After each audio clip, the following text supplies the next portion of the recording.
Hello, hello, hello, everyone. Welcome to the stream. Oh, I'm getting double audio. There we go. Let me fix that. Welcome to the stream, the Nocturnal Nerdcast. It is pop culture in the dark. I hope everybody had a great start to the week. I'm testing out the new timed banners at the bottom. I don't really have anything extra important to say, but apparently now you can time it. So it's a timed banner for a minute. I don't know. They need to increase the time. Give us like 5 minutes, 10 minutes. I don't know. So one of them's like 15 seconds. Who's going to run a banner for 15 seconds? I don't even know what you would use that for.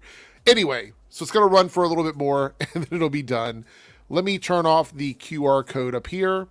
If you'd like to get some merch, you guys know where to go. Speaking of merch, tonight we're going to be spinning the wheel and someone is going to win November's prize. We're not doing a contest through the month of December. We will start again in January. And whoever's name gets picked tonight, if it's someone that I know, that I talk to regularly, then we will interact in DMs and I will get your information and send it out to you. If it's someone that I'm not super familiar with, you can email me. My email account is on my channel. If not, you can reach me on Twitter, Instagram, and Discord and let me know that it is you, and then we'll figure out how to get everything sorted, in that way. We do have someone in the green room before we spin the wheel. Let's bring him up here. We have Crazy Joe. Not Angry Joe, but Crazy Joe. Hey, I just realized I hear Vaughn's a good dude as my name. I gotta change that. Okay, change it. So we have Joe here to watch us spin the wheel. Joe, you're on the wheel one time. I am. Yeah, you're on the weel one time. Now, the way it worked is, let me pull the wheel up so you guys can see it. Look at this right here. We got 58 names on I think this is the most names I've ever had on this wheel at one time. We got 58 names on the wheel. So the way it worked is if you ended up in the top one, you got 2. If you ended up in 2 or 3, you got 1. So we're going to spin the wheel and see who's going to win this. You will have 15 days to reach out to me to confirm that it is you on some form of social media or email. If I don't hear from you in 15 days, we will take another week or so to figure out if you are someone that wants it or doesn't want it. And if you do not want it, then these prizes will get rolled over into January. All right. All right, here we go. Let's spin the wheel. Somebody is going to walk away with 2 bits of merch from my merch shop, as well as either a guest spot on the stream or an exclusive painting from myself. If you want anything signed, you can get it signed. If you want Paigey to sign it, then we will work something out and get Paigey to sign it, if you want that. All right? If I win, I'm going for the guest spot. All right, well, here we go.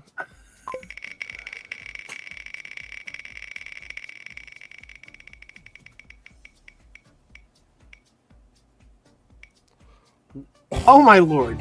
What the heck? Are you kidding me? That's do you want any of these things? Because I don't know if you care about any of the prizes or not. I mean, I'm here. I'm on the panel. Right. I feel like you. Well, I tell you what. I will get Crazy Joe a piece of merch and it will roll. It will spin again. So I don't think that. Come on. Come on, you're literally on here one time. Come on, all right. So anyway, I will last week on my stream when there was only 2 names and you were. I know. I will send Joe a T-shirt, and of course he can get a guest spot on the channel. All right, here we go. Here we go. This is the real one. Joe won the first go. There we go. Let's see what do we got here. And the winner is the Big Bang Theory Sheldor. Regular here in the channel, comes in quite often and is a awesome contributor to the stream, just like everybody else who participated. I want to thank everybody who participated in the contest. You have 15 days from today in watching this video, Sheldor, if you would like to claim your prize. If I don't hear from you within 2 weeks, we will figure something out and I will start trying to reach out to you. Otherwise, thanks everybody for playing. We'll be doing another contest in January with all new prizes. But Sheldor won. Thank you so much, Sheldor, for participating. Everybody participating, really. I do appreciate it. Joe, you were literally on there one time out of 50 some names, and you got it. You should maybe play the lottery or something. I don't know. That's a little bit crazy. Anyway, why did Paigey quit? Dev. These are questions that everyone has. I actually talk to Paigey pretty regularly, at least once or twice a week. Paigey has a lot of things going on. Rigged in Joe's favor. Yeah, I guess you could say that. Paigey has a lot of things going on. Nothing bad. All good stuff. It's all good things. He just doesn't have... YouTube is not his priority at the moment. I'm trying to get him on here to chat with me. He stops in the stream sometimes, but he doesn't come into the stream. He has the link to the stream. So if he ever wants to stop in, he can. But well, I'm gonna send Joe a T-shirt, and of course he always gets a guest spot on the show, so that's fine. But someone else can get the other stuff. So I've never met Paigey. I don't know who Paigey is. Paigey took up professional twerking. Paigey is my OG co-host. He's part of the original 4. Back in the day, there was a show we did called The After Party, and The After Party came on every night after one of the CW shows. So if it was an Arrow night, we did an Arrow after party. If it was a Flash night, we did a Flash after party. We came on and we chatted about the shows like right after they went off the air. He also has a channel with, last time I checked, over 300,000 subscribers. I don't know, it might be dipping down now that he's not making videos anymore. But yeah, so and we switched that over to a weekly after party. So then every Saturday we got on and we did like 2 hours of live stream and stuff. It's like you have to go back probably, I don't know, 4 or 5 years to get like the exclusive, like just me and Paigey. And before that, it was me, Paigey, Ben, and Boba Talks. Boba Talks used to be part of the original. I've heard of Boba Talks. Yeah. I think I don't know him, but I've heard of him. Yeah, that's old school lore. So yeah, so that's back in the day. We used to do the 4-channel crossovers into the after parties. Yeah. So it's been a minute. Latin Shark is saying I met him once. Oh, really? He says I believe you met him once. But that you met him once? That's what Latin Shark says. I don't remember. Was it here or on somebody else's stream? Because I don't think he's been here since. Like I've been coming here for like what, 2 months. I don't think he's been here in I think he was in the chat while you were here one night. I think.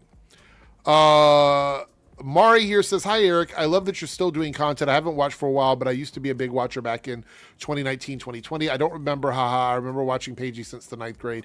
Yeah, Paigey and I, we go all the way back to like the beginning of the Arrowverse shows. So that was when we were really covering those things pretty heavily. Does everybody in the chat know the lore behind like Paigey and I?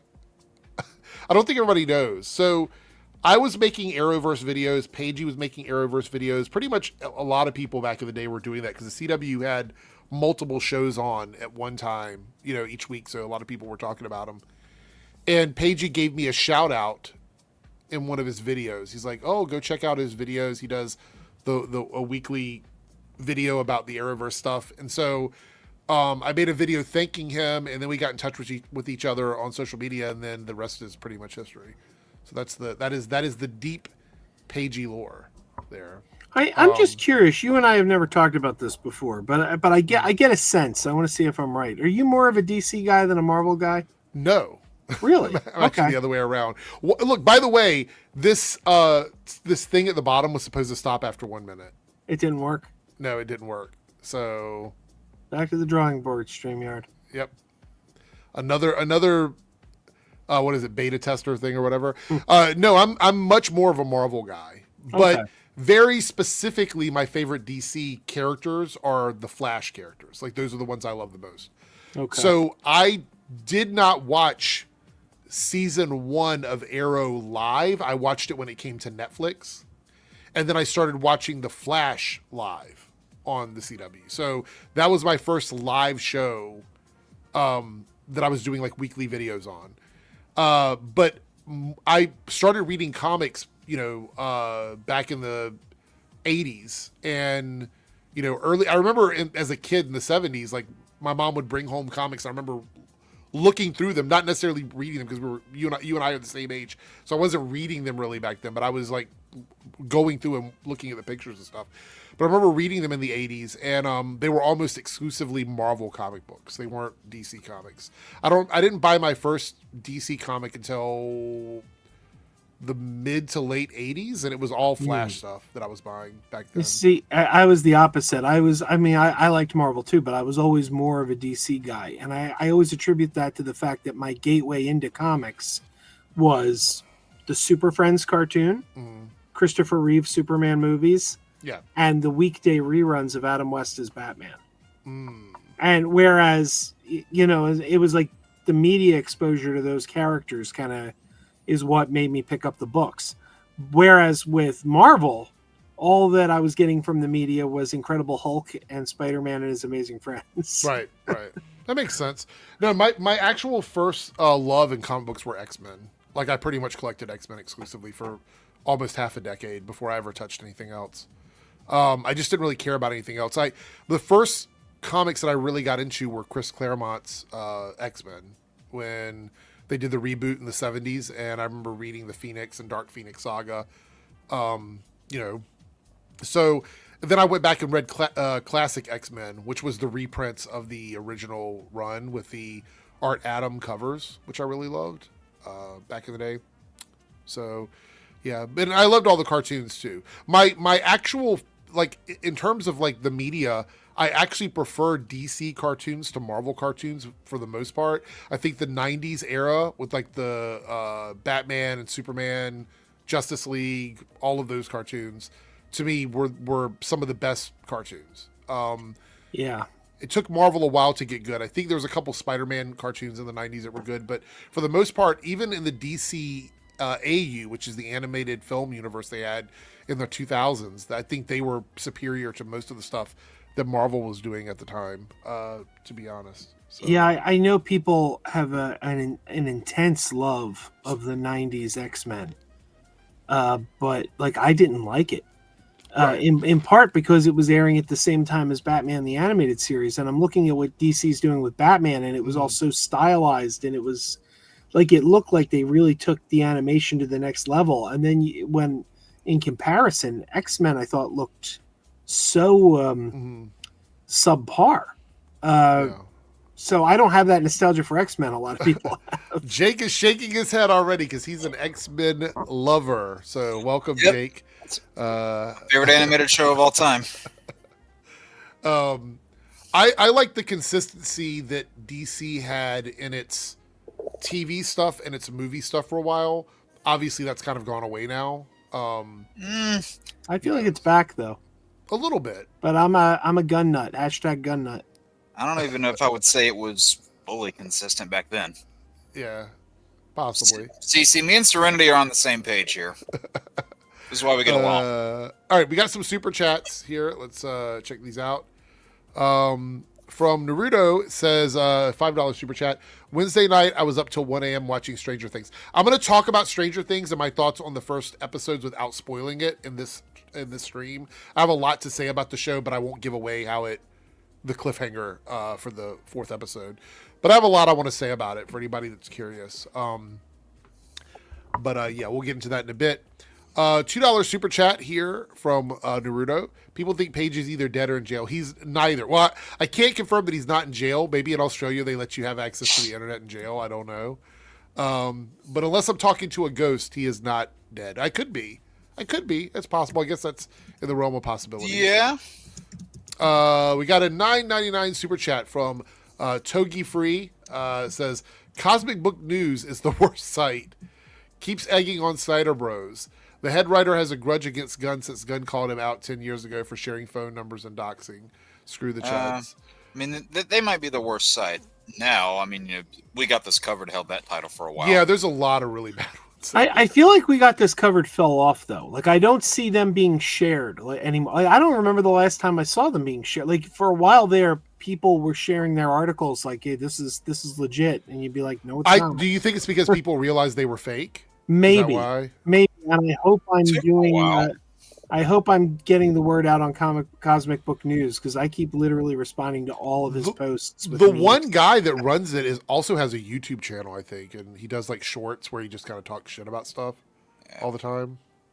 Like if I had $1 for every time I've called out Screen Rant on their word salad of waste of time articles, I'd be rich. Yes, Spectre, yeah, I am. Sorry, I was responding to a comment. Sorry. That's okay. Let's see. $5 super chat from Lone Wolf. Good to see you, Lone Wolf. Speaking of Boba, are we going to be able to go over his video today that I sent you last stream? You said we might be able to add commentary on it. No, we're not going to do it during a Nerdcast. I was thinking about doing like a separate stream or recording it off stream. I don't know. Do you like not? I mean, everybody in the chat, I guess it doesn't matter if I'm here by myself or not. But if anybody in the chat wants me to react to this, which I think most people said they did, would you prefer me to do it like live with you guys, or would you want me to pre-record it and then upload it? Just let me know. I'm willing to do either one. I don't have a lot going on during the day this week. I'm actually waiting for some housework to be done, so I'll probably be home most of the week during the day. So let me know in the chat what you guys would prefer. Wait, hold on, what? Captain Candace says, Eric, could you give me a brief summary of the ending of Stranger Things? I need to not you down on my what? Not sure I totally understand. I had an aneurysm reading that. Yeah, not sure what you mean by that, but yeah. If you mean the ending of the current batch, please do not talk about the endings. Yeah, I'm not going to. I'm only into episode 2. Yeah, for sure, I'm not. Yes, live. So that's one for live from Keyblade Master Jeffrey. I will say this, based on the 2 episodes I've seen, it feels like a step up from last season. Oh, I mean, we can start out talking about that if you want. It's your show. No, I mean, we had a super chat about it, so I don't mind. Out of all the complete seasons, last season is tied with season 2 for my favorite. Okay, so we'll talk about it. I'm not going to give away a lot of spoilers. I won't talk about anything that wasn't already known. So I mentioned this a little bit last stream. The only problem I'm having with it is some of the actors look too old, in my opinion. And I understand, like, it doesn't take me out of the show or ruin the series for me. But if I'm talking about things that bother me, that is one of the things that does bother me, is that some of them look a lot older. Lucas is a really good example of somebody that just looks so much older. When we see him, it's like, it takes me out a little bit. But you know, and then some of the actors are fine. Like, I don't think there's a big issue. My issue is, and I think it was Cody that was here last stream where we talked about this, is I would have preferred a larger time jump so it would be easier to explain. If all of them were like seniors in high school, I'd probably be okay with it. But they're supposed to be sophomores. Here's the thing. I'm just getting off a rewatch of season. Like I did a rewatch of all 4 seasons. And I think between season 3 and 4, they aged pretty substantially. Like you notice that age jump between 3 and 4. I'm not noticing it coming fresh off season 4. I don't think they look much older than they did in season 4.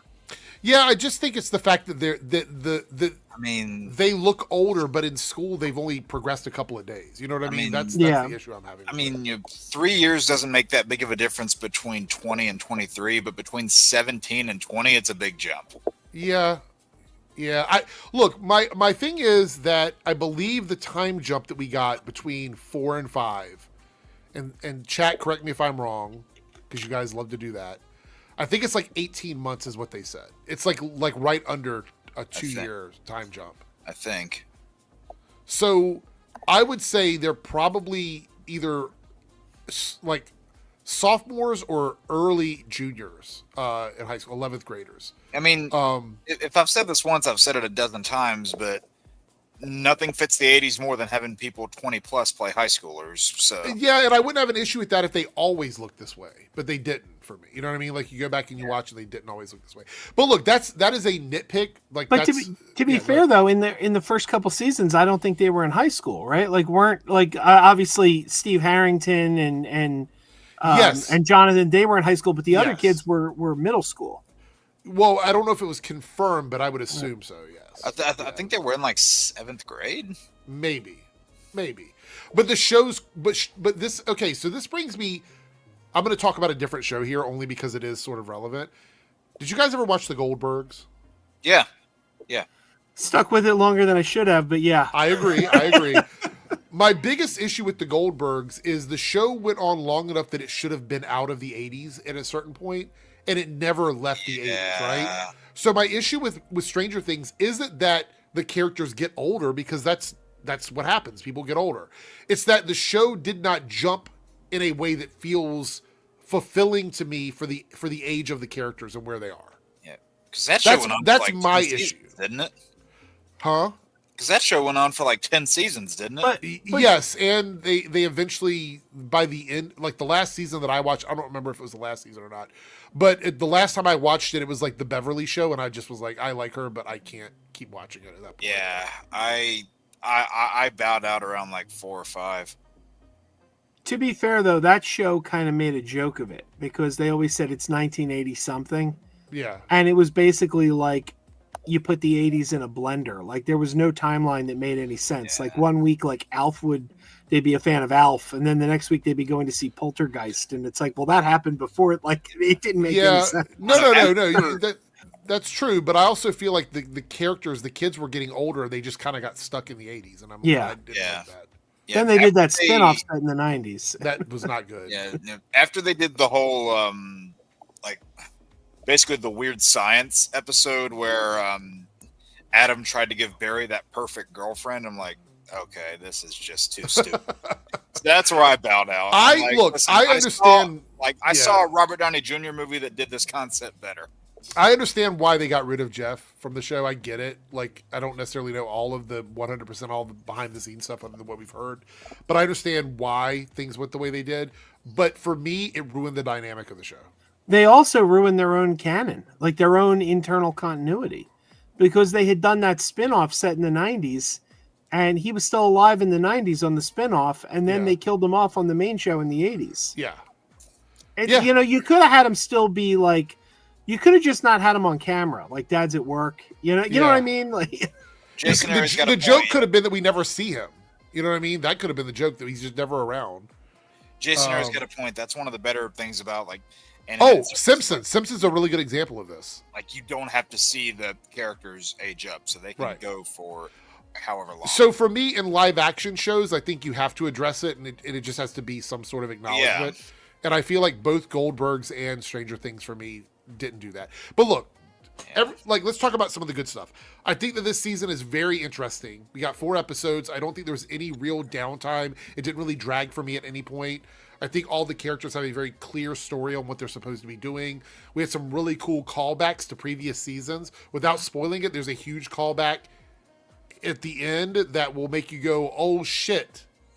Yep. So, like, literally, that's what I said when I saw it. I was like, oh shit. Okay. So that happens. So there's some big stuff that happens, a lot of good callbacks. And I think that everybody feels like they're giving it 100%. It doesn't feel like anybody's dialing it in so far. We haven't seen the rest of the season. So I enjoyed the first 4 episodes of it. I think I've had more fun with it now than I've had since it's been 2 seasons. I really haven't enjoyed it as much as I enjoyed this season. I think this season's been really good for me so far. You guys want to add anything? I know you've only seen 2 episodes, Joe, but what are you feeling like right now with the show? Well, like I said, I'm only 2 episodes in, but it feels like a return to form for me, because just having watched the first 4 seasons, I was like, man, season 1 is so good. Season 2 is so good. Season 3 is so good. Then I got to season 4 and I'm like, this feels like a big bloated mess. They kind of ruined the chemistry of the show by taking the characters and putting them in different places. So they weren't together. So the chemistry was missing. All the episodes were like 90 minutes long. It felt bloated. It felt like there was too much going on. The magic just wasn't there. And as soon as I got to season 5 and we're down to hour-long episodes and the characters are all back together again, I'm like, this show's popping again. The characters are, the chemistry's back because we haven't split up the characters. It feels like the show I fell in love with again, based on 2 episodes. What do you think, Jay? When you look at every season as a whole, except for season 1, the characters are actually split for a majority of the time until the endings of the seasons. So, like, especially when you look at seasons 2 and 3, they're split for a good amount of it, and then in like the last couple episodes of each of those seasons, they come together. So I actually think I wouldn't say that's exclusive to season 4. I would say also the character that's the most, like the two characters I feel like that are separated the most from the main cast have been Eleven and Will. They both spent a lot of time by themselves in different moments of the show. And that makes sense. Yeah, but it's just nice to see Will back, like as a part of the group, like hanging out with everybody. I don't want to spoil the fourth episode is super spoilery, so I don't want to spoil anything in the fourth episode.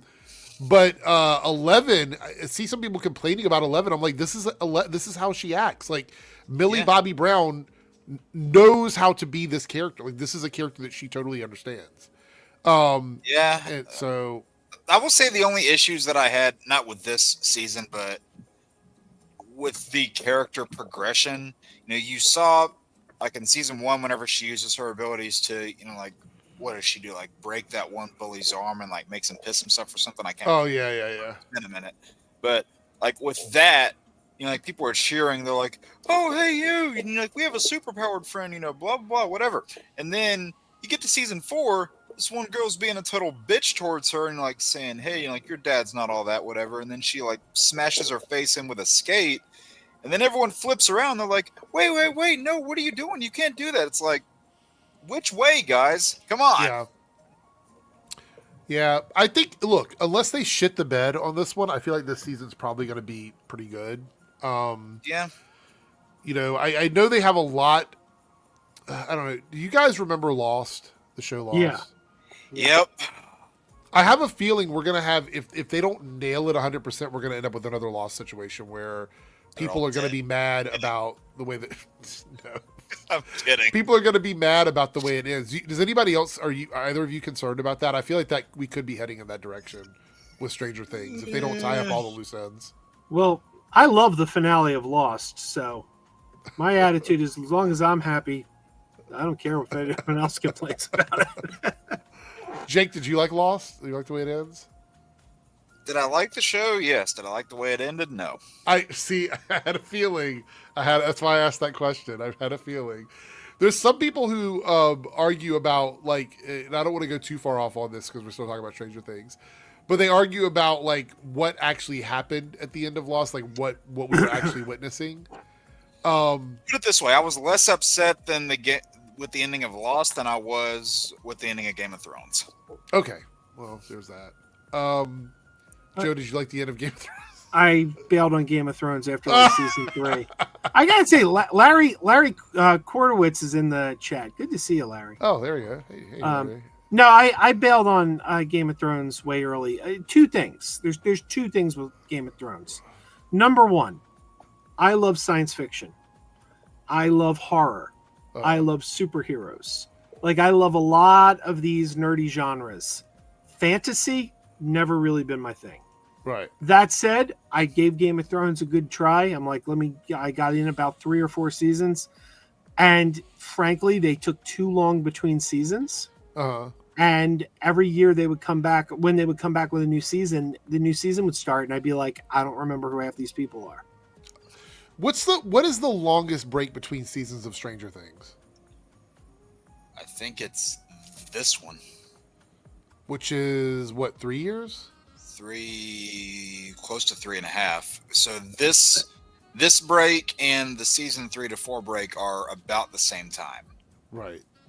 Because season 1 and 2, it was like a year and a couple months. Because season 1 was like summer of 2016. Season 2 was like Halloween of 2017. And season 3 was, I think, July of 2019. Then season 4 was like May of 22. I'm looking it up now. Season 3 was in 2019 and season 4 was 2022. So this break and the last break are about the same amount of time. Okay. Yeah. Okay. All right. So I would say anybody out there who's curious about Stranger Things, give it a shot. It's 4 episodes. It's like 2 movies. If you're not feeling it, don't worry about it. The next drop, I think, is in a couple weeks. So Christmas Day. So it's Christmas Eve and then New Year's Eve. That's it. That's what it is. Yeah. Okay. And New Year's, the one opening on New Year's is also opening in the theaters. Yeah, I so. want to see it in theaters. I think, But if it's we only find a playing really for good one time. day, for what I understand. So it's like if you're not free that day. Yeah, Staggervore dropping 2.99 super chats. I do appreciate it. And we have hit the channel or the goal in the Reloaded channel. So thank you guys so much. I'll be making the poll here in a second with the choices on it. Jake or anybody in the chat wants to suggest some choices, drop them in the private chat. Okay, I might throw some like recycled ones that. Yeah, if it's ones that we haven't done, go for it. By the way, if we have another person show up tonight, we'll be able to do a list. But I said to everyone last week, if we don't actually do one tonight, we're going to switch to doing them at the beginning of the streams instead of the end. So I got to disagree with Short Car in the chat. Short Car says I keep saying people say the show should have ended after season 1. It's like they forget it ended on a cliffhanger. I disagree. Season 1 ended on a cliffhanger. wait, which show are we talking about? I assume he's talking about Stranger Things. Oh, okay, all right. But yeah, I disagree that season 1 ended on a cliffhanger. We did see Will cough up that like Demigorgon slug. Yeah. But is that a cliffhanger, or is There's that like there's a lot of scary movies where you get like a stinger at the end that doesn't Right. necessarily lead to anything. yeah, So- like the end of Carrie, or the end of the Randy even makes fun of it. Oh, this is where the killer comes back for that one last scare. Yeah. You get that little thing at the Yeah, end. I guess you could look at it that way. Yeah. Lone Wolf here with the $5 super chat. Lucas looks 30. And Holly's supposed to be 8. She looks 14. So seeing her all kiddish is a bit weird, but I can overlook. It doesn't hurt the story. Yeah, I mean, that's the point I was making, is that I would prefer if they did time jumps that made sense to me, but it doesn't affect whether or not I like the show. I'm enjoying the show. These are non-immersion breaking nitpicks for me. Lone Wolf with another $5 super chat. Thank you so much, Lone Wolf. Eric, would you do a tier list? Or do you think it's going to die? Seeing a lot of content creators making them right now could be fun. Who's going to die in Stranger Things? I don't know. You're probably all gonna die. Kidding. If Jake wants to make a tier list with all the Stranger Things characters that are still alive, They all can do it die one and find night. themselves on the island from Lost. We can do it one night if Jake wants to make that list, but only if Jake makes the list, because I'm not making it. Yeah, only me. All right. Wait. Is there might be a tier maker list with everybody on it already? Because if people I don't are doing know these, they I might be. don't know if it's current to now. Oh, okay.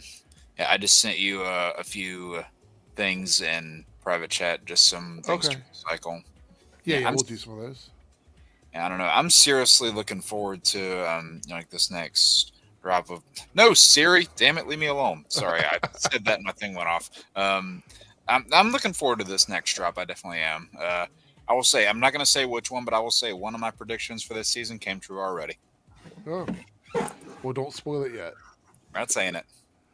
All right. So we're gonna take a look over here at no, I don't want Grok to explain something to me. Stop asking me to do that. I'm looking at a tweet and it's asking me if I want their AI to explain it to me. I don't need you to. I don't need an AI to explain a tweet to me. That's such a brain dead thing. All right, so let's talk about this. I thought this was quite interesting because a lot of people think that once Warner Brothers gets sold, it's the end of the DCU and Zack Snyder is coming back. Thoughts on this, Jake? Thoughts on this, Joe? Would you want to see the Snyderverse return? There's no scenario where that makes sense. Let's. Hey, we just bought this studio. Let's return to a thing that happened 10 years ago. That was divisive at that time. I was going to say that's not financially successful. Right. But, it is what it is. Jake, are you a fan of the Snyderverse?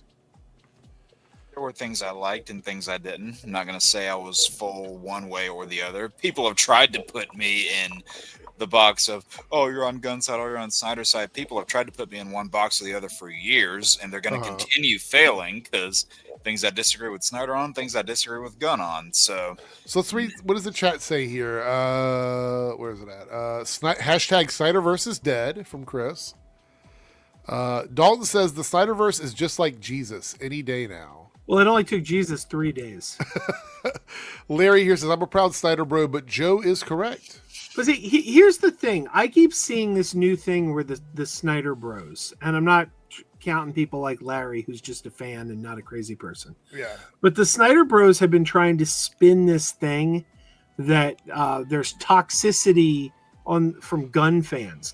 Gun fans are toxic. And they're saying things like, well, if Gun gets canceled, you're going to see them hashtagging, that they want Gun back. Right. Now, here is the key difference between the Snyder Bros and fans who like Gun. We're not all about Gun. like you see, you know who I liked? Walter Hamada. All the best DCEU movies, like The Flash and Shazam and Birds of Prey, all the best DCEU movies came out under Walter Hamada. You know who else I like? Tim Burton. He gave us Batman 89 and Batman Returns. I also like Richard Donner. These Snyder Bros are like, it's got to be Snyder. If it's not Snyder, no money. It's just nothing but Snyder. And I'm like, no, I like Gun.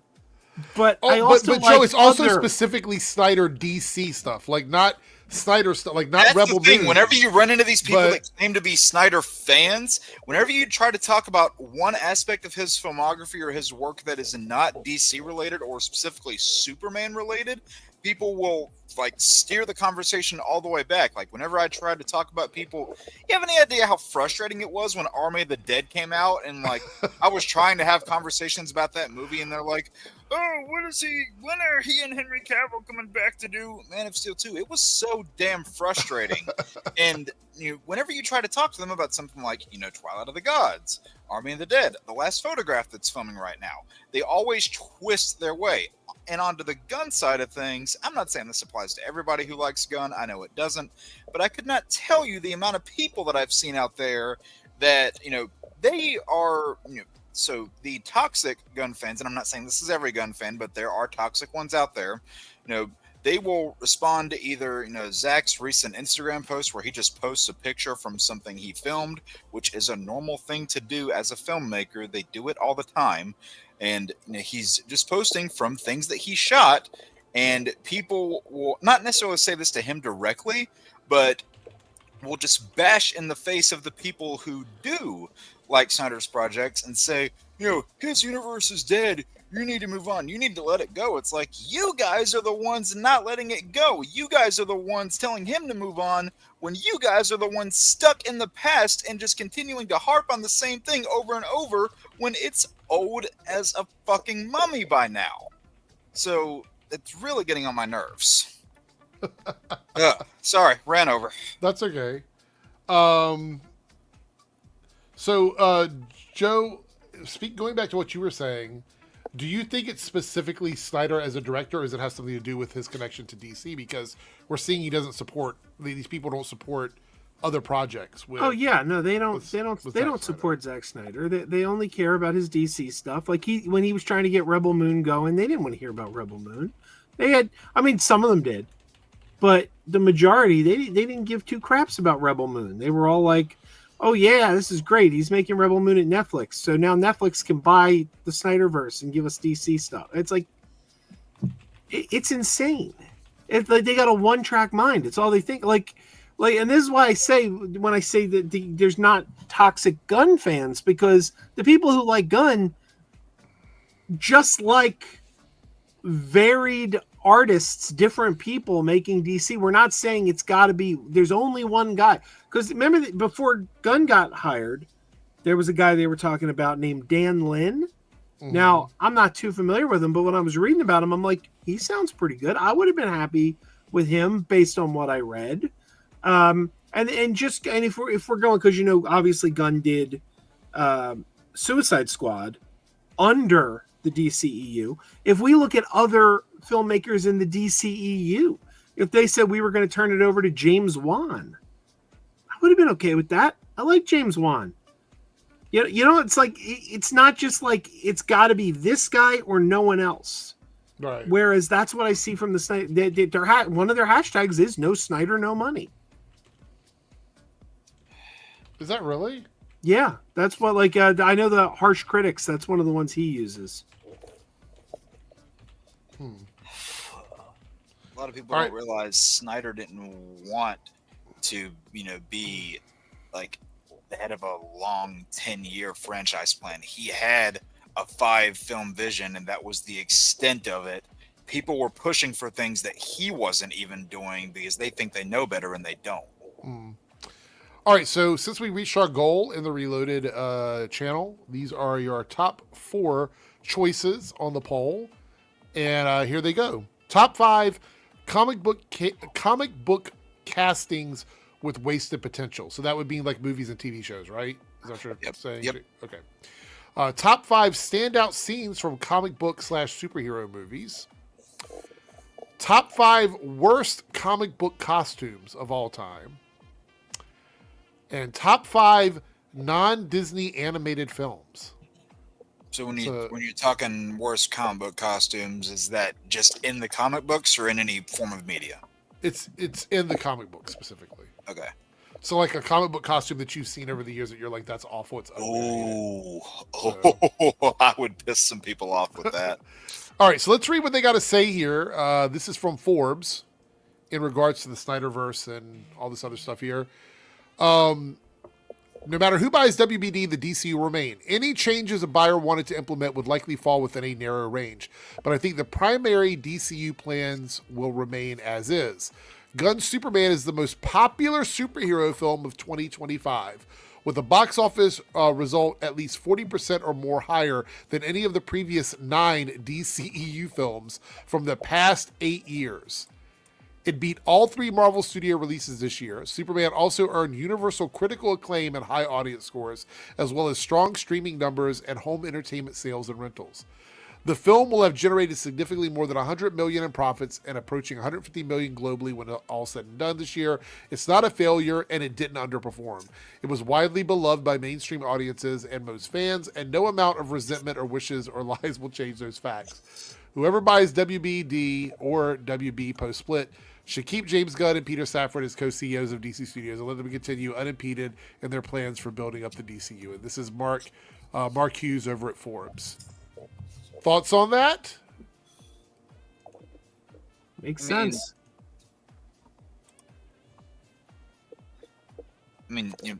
Granted, I made no secret of this. I don't love everything that Gunn has done, especially on his DC side of things. But if they're moving in a direction that means more products can come out, then hey, that's great, because it was kind of a depressing period for DC for a while. And you know what? We're getting the 3 projects next year that are part of DCU. Gunn doesn't have anything to do with them as far as directing or writing. So Right. there's that.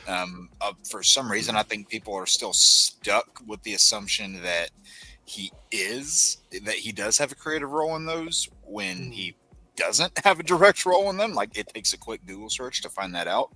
But I think, even though we really, we got 3 Gunn projects in a row, and I think next year will really, I think next year will be more defining for the DCU than this year. So, Yeah. because we'll really get to see it as a universe and not just one person's vision. What does it say here? Chris goes, wasn't Forbes the one that's squawking off about how Superman actually failed at the box office mere months ago? They turned around quickly. Well, that was an interview with someone specifically. Yeah. So, the thing is there are interviews, there's articles, and there's editorial pieces. So an article typically is just providing news and information about something. An editorial is an opinion piece by someone in the editorial staff, or is someone that's supplying editorials for whatever outlet they're going into, attributions, things like that. And then you have interviews, and the interviews are really just them talking to whoever they're talking to and then adding in their little bits and pieces here. But I will say this, the Hollywood Reporter, Variety, even Deadline sometimes have put out a lot of hit pieces about these larger studio films and things like that, because they're just leaning into the negativity that's on social media, pretty much. Yeah. Are you going to talk about the other thing that came out on Forbes recently? Which other thing? The Deadpool and Wolverine thing that came out lately. I did see that. I wouldn't mind talking about it because I think they're being a little bit duplicitous in the way they're framing that. Is there a particular link to like? Let me see. I want to find the. Hold on, I'm trying to find it. Yeah, I got it. All right. Okay, hold on. I'll throw it in here.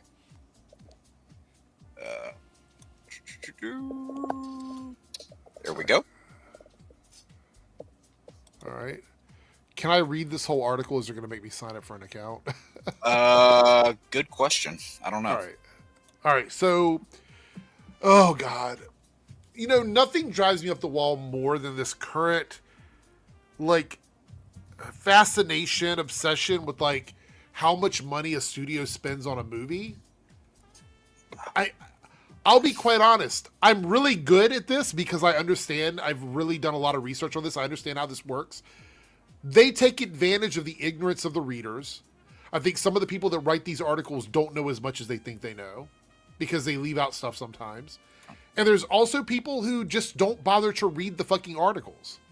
And if they make the first few words sound professional, people will run with it. So Deadpool and Wolverine cost $500 million, but did it make a profit? I want you guys to understand that it's easy for a movie in 2025 to come close to $500 million. It's really easy. Yeah. It's really easy. We have movies now that cost $250 million in estimated budget. Then they have to spend money on all kinds of other things outside of that. It's easy to reach that amount. But here's the thing. They end up like getting tax credits and rebates and all kinds of incentives and things like that lower the cost of it. That's why no movie truly cost $500 million. It just doesn't. I think you guys in the chat have to understand this. These kinds of numbers don't make sense because they don't make sense. Like, you know what I'm saying? Like, it's just... So if you throw that kind of number in there, you look at that movie, and I'm not shitting on the movie. I really like it. But if you throw that number in there, then you put that movie up next to it, where does that money go? Right. That's the thing. Like, you mathematically cannot... I would say you can't delegate that much money to the parts in this movie. I would say there's probably a lot of things that we're just not aware of. But it says here, Disney has revealed that it spent more than $500 million on the 2024 adult action movie Deadpool and Wolverine, and confirmed that its final cost exceeded the production budget. So did it make a profit? Here we go. I don't care if it made a profit. How about that? I don't care. When I leave a movie, I don't think how many people that work for Disney and the board of directors is going to make a bunch of money off of this movie. That's not. I don't think about that. It's no secret that Deadpool and Wolverine was a hit at the box office. The movie grossed $1.34 billion, making the only one of Disney's Marvel Cinematic Universe superhero movies to pass the $1 billion threshold post-pandemic. Its bottom line wasn't quite as punchy as this. To calculate the studio's profit when a picture plays in a movie theater, it costs that needs to be deducted from its takings. Although Deadpool and Wolverine grossed $1.3 billion, Disney didn't pocket all of this. No shit, Sherlock. Your news. Do people really believe that this $1.3 billion goes all the way into the pocket of Disney and they don't divvy this out over different to different people? Yep, I mean, people probably do believe that. All right. The amount that theaters pay to studios is known in the trade as a rental fee and an indication of typical level. We know this. There's usually some sort of a deal with the studio on how much they take out per ticket, and it is not a flat amount. Here it says the amount that theaters pay to studios trade rental fees, indication of the typical level when it comes to film. Industry consultant Stephen Follows, who interviewed 1,235 film professionals in 2014, over a decade ago, and concluded that according to studios, theaters keep 49% of the takings on average. This is an old study. Let me see if I can find something more recent. I'm just curious.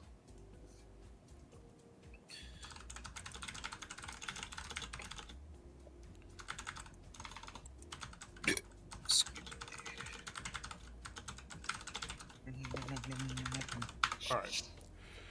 Let's see here.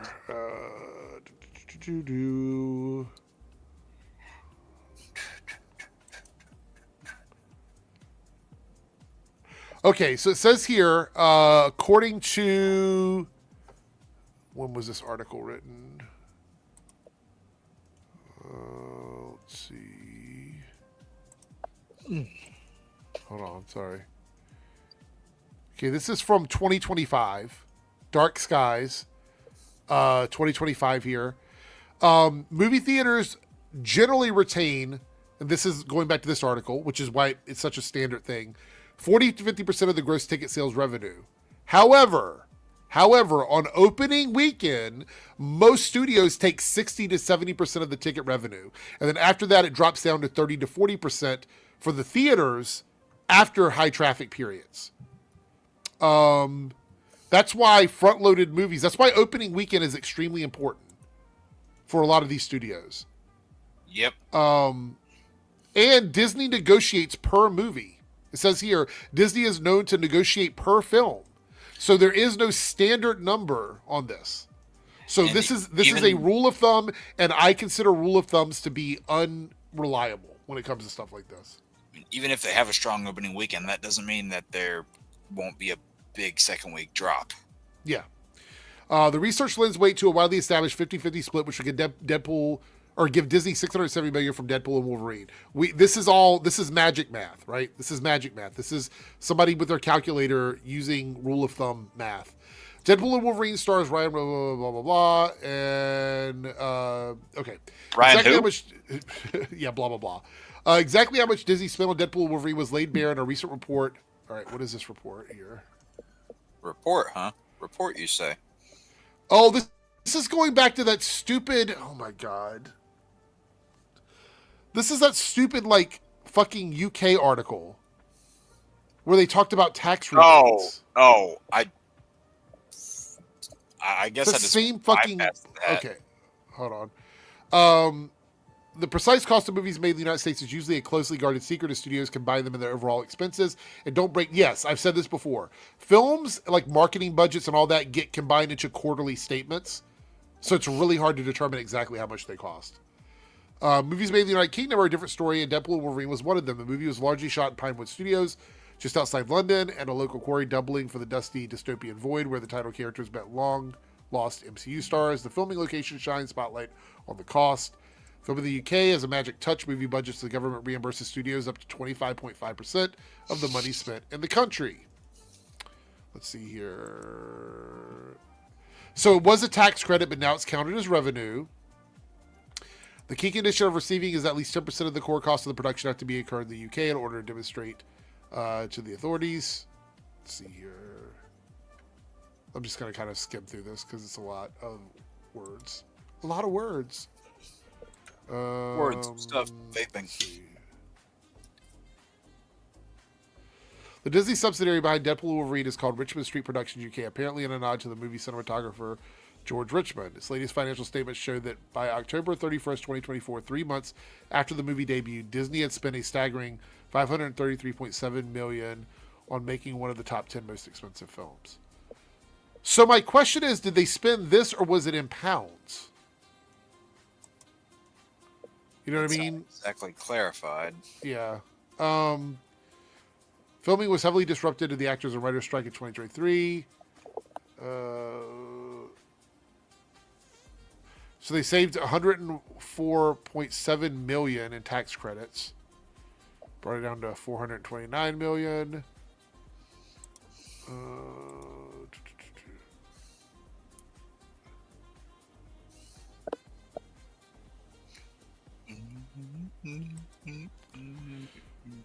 I don't understand this article. Like, why do we care this much? Oh my god! Holy shit! Holy shit! Oh god! They did not quote that Park Place in this article. Are you kidding me? Well, Forbes is officially trash. Forbes literally quoted that Park Place in this article. You have to be fucking kidding me. Oh my fucking god. And they called them film industry experts. Like Forbes, it's officially not a reliable publication anymore. All their credibility just went bye.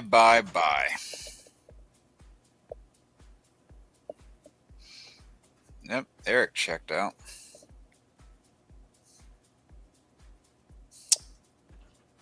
Insert awkward silence here.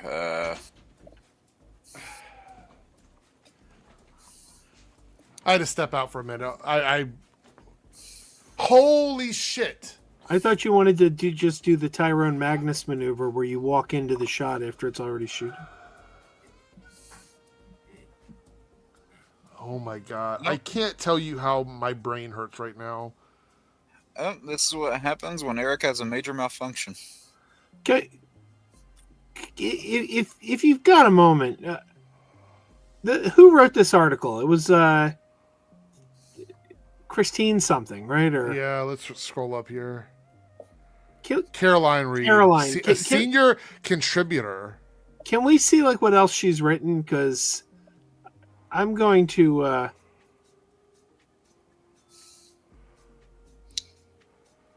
So it says the Times, the Daily Telegraph, the Guardian, the Independent. She's actually worked for Financial Times and Wall Street Journal, and she's quoting that Park Place. Oh, how the mighty have fallen.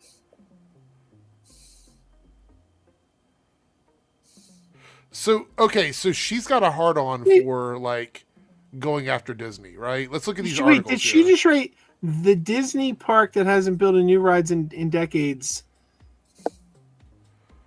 But is increasing its ticket prices. I mean, that's an image of Magic Kingdom, right? Yeah. They just opened like Tron like a year and a half ago or 2 years ago. Profits plummet by 20% at Disney theme park. Here's why it's good news for the fans. Disney spent more on Andor than any of its Star Wars movies. This reads like she works for Park Place. Is that actually true? What? Spent more on Andor than any of their Star Wars movies? I don't know. Probably not. Because the budget for Rise of Skywalker was ridiculous.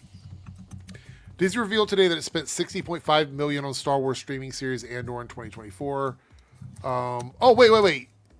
Yeah, I mean, than any of its Star Wars movies. I don't know about that, but in this year, obviously, because Star Wars hasn't released a movie in like 5 years. 6 years. But also, there's 2 seasons of Andor.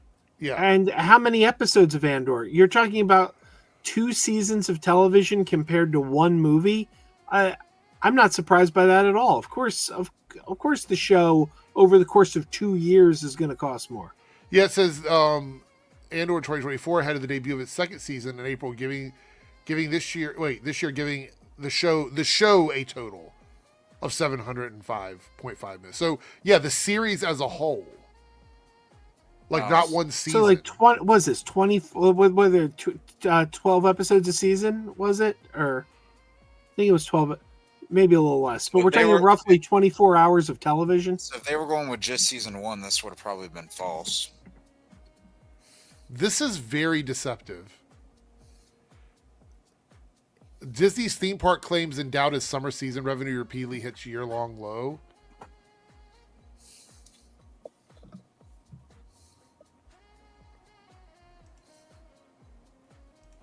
That's it. So she started writing relatively recently. Oh, my brain hurts. All right, hold on for a second. Caroline Reed. Let me check something.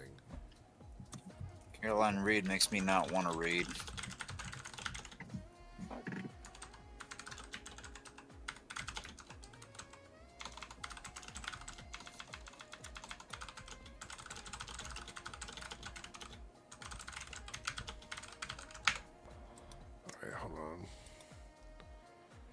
Holy shit, you guys. I did not expect that in this article. I cannot believe that a legit source like Forbes, I mean, not that they're not a legit source anymore. That's all there is to it.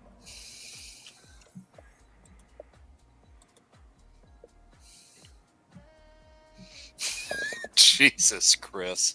That one got a chuckle out of me.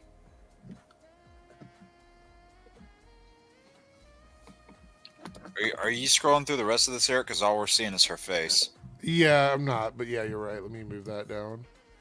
Let's see. We'll go back to the article for a second.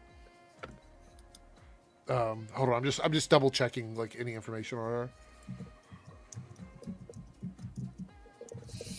Okay, so a couple things. She is a contributing writer for Forbes, right? Which says right here, contributor. She's not actually part of their staff. And it says here, according to what I'm looking at, it says Forbes since around 2010 in its online version has relied heavily on contributor networks. So it's not traditional journalist stuff. It says fact-checking communities caution that much of the content published under Forbes contributor model should be evaluated on a case-by-case basis. Just because it's on Forbes doesn't automatically guarantee it's been fact-checked.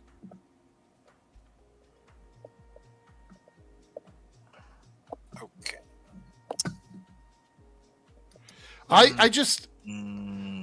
can't understand how you would go. I'm going to show you like what kind of articles are on Park Place quickly, because just clicking on it, if she would have gone to the site, there's no way you can look at this. Where is it at? And think it's legitimate. Did I skip over it? No, it must be further down. There it is. Yeah, there it is. All right. So here's this. Did Deadpool and Wolverine actually lose money? Did they actually lose money? We can't do math. Even though she determined with her math that it was like $240 some million in profit, according to this, they might have lost money. Oh my gosh. You guys remember whenever you were in school and you did a math problem and your teacher asked you to show your work? This person is not showing their work. They're just throwing out random numbers. So she basically scalped this article. Like all she did was rewrite this. It's all she did was just go in and like probably told ChatGPT, write this again and make it look this is ChatGPT. There's an EM pause. That right there. That is a sign of a AI writer. There's another People one don't, right people there. don't put that in there. There's another one past the Yeah. parentheses right there. Yeah. This is all AI. This is an AI article. Oh, Jesus. So they didn't even write the article. There's another one right here. Yep. People don't put these in their. This is a telltale sign that it's an AI article. There's another one up there in the top article. Or the top paragraph. So they didn't even write the fucking art. So she Wait a minute, copied an article. Wait. Go up. New reporting from Caroline Reed. So they're crediting her and she's crediting them. This is like that, Geeks and Gamers website thing where it's the unending loop. Oh my God. Holy fucking shit. Jesus Christ. So the article is an AI article. Forbes is crediting Park Place. Park Place is crediting Forbes. They're both using an article from the London Standard, which we've already seen that they've gone through and pulled out false information in the past. We've already gone over that. So it's not 100%. But it's Caroline Reed at the London Standard. So apparently she wrote the article at the London Standard. Then they took it and then she rewrote the article that they took from her. It's not apparently. Look. Yeah. She's Insane. a writer. Holy shit. Holy shit. What the fuck?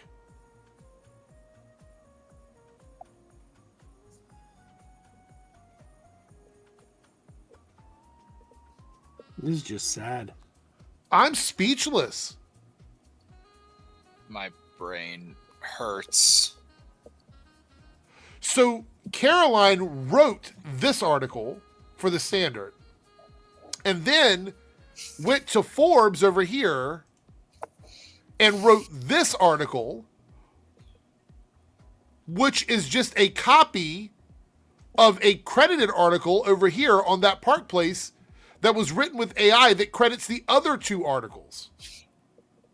So they're sourcing each other. That's still like an ass backwards form of plagiarism. when you How look at long it. ago did this Forbes article come out? It's recent. Let me check. So Park Place came out on November 25th. The Forbes Forbes like came a out week. on November 27th. Yeah, so it's like just less than a week old. And the one over here on the Standard came out around the same time, 7 days ago. So they all came out like roughly around the same time, within a couple days of each other.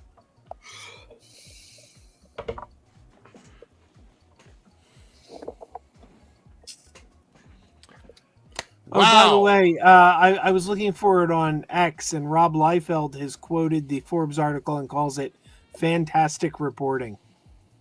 Incredible details. Yeah. Eric, look at that article. Which article? Which one?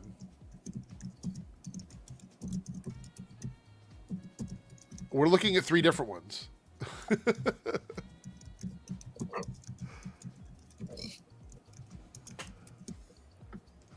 Oh my God. Oh my God. It looks like we have somebody in the green room, but I don't see a camera. Oh. Oh, I was like, who? I saw Deviant Art. I should have known who it was. I was like, who the fuck is this? No, I forgot I had the little shutter. No. So it's not even plagiarism. Let me explain to you guys what's going on here, right? This is like Trust Me Bro times 3.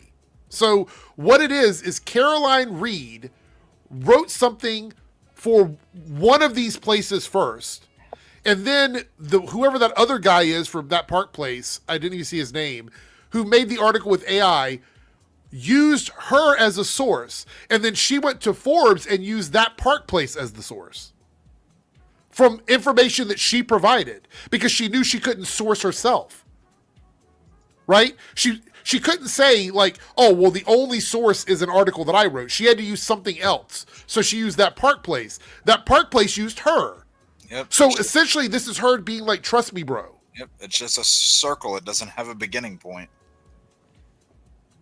What I miss?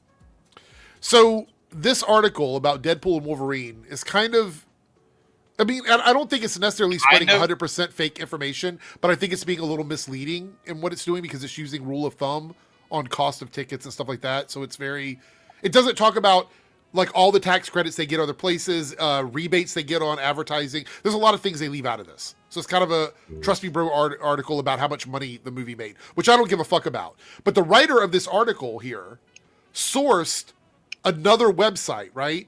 So she sourced this other website. This other website sourced her. So it's basically it's just It's AI generated. It's just the freaking whatever large language model it's using. Just probably use this art. It's like you said before. It's probably just a big old feedback loop. This is crazy. I honestly didn't expect to find this one when you sent me this article. I was like, okay, we're going to talk about it, but this is crazy. Shit's just lazy.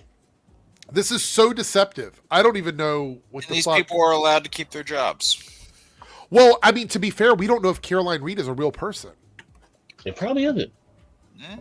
Like, it's really easy to not look. I'm not saying she's not, but I'm saying like it's really easy nowadays to just create a person with AI and pretend it's a real person. Yep, and some people are even throwing weddings with their AI companions. What? Okay. I'm not joking. If people try to marry Miku Hatsune, so I'm not even surprised at that. Oh my God. Now, did you see that one anime that came out? It called Banana Fish. It never got a Banana Fish. Oh my God! It never got a UL, a English dub. It never got a localization.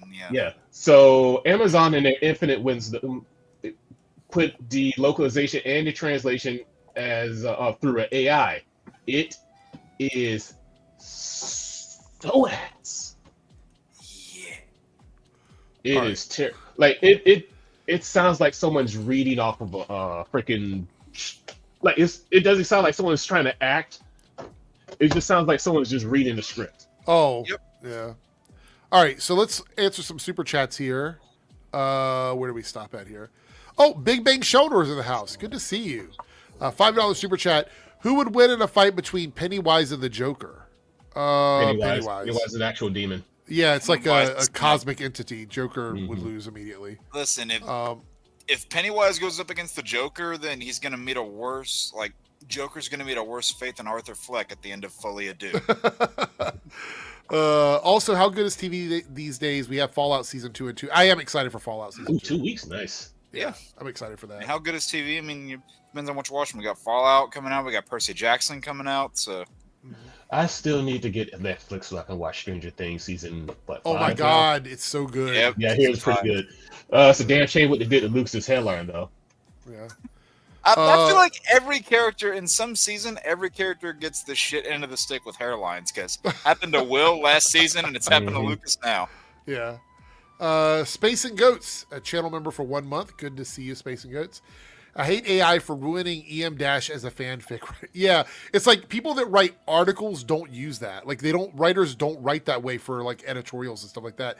It's a big dead giveaway. Like, look, newsflash for anybody that wants to do this: just tell the AI to not use EM dashes.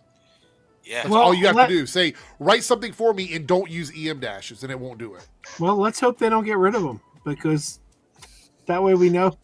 Well, it just goes to show how lazy they are. Look, if you're somebody that has used AI for any amount of time, you would know that when it comes to things, you just tell it not to do something, it doesn't do it, right?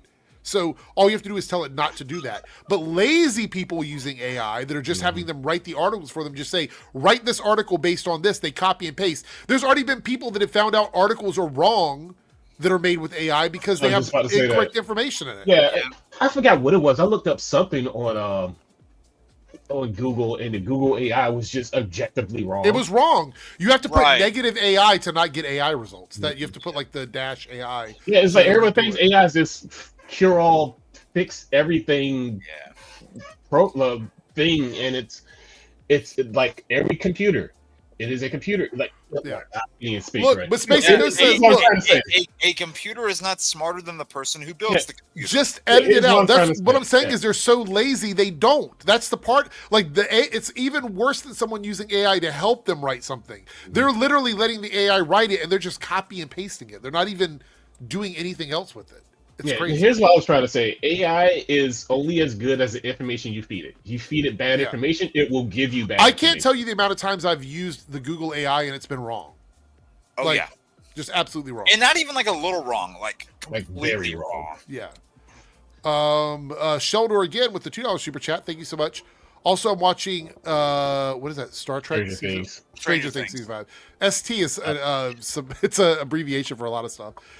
Stranger Things Season 5 tomorrow. It's a tongue twister.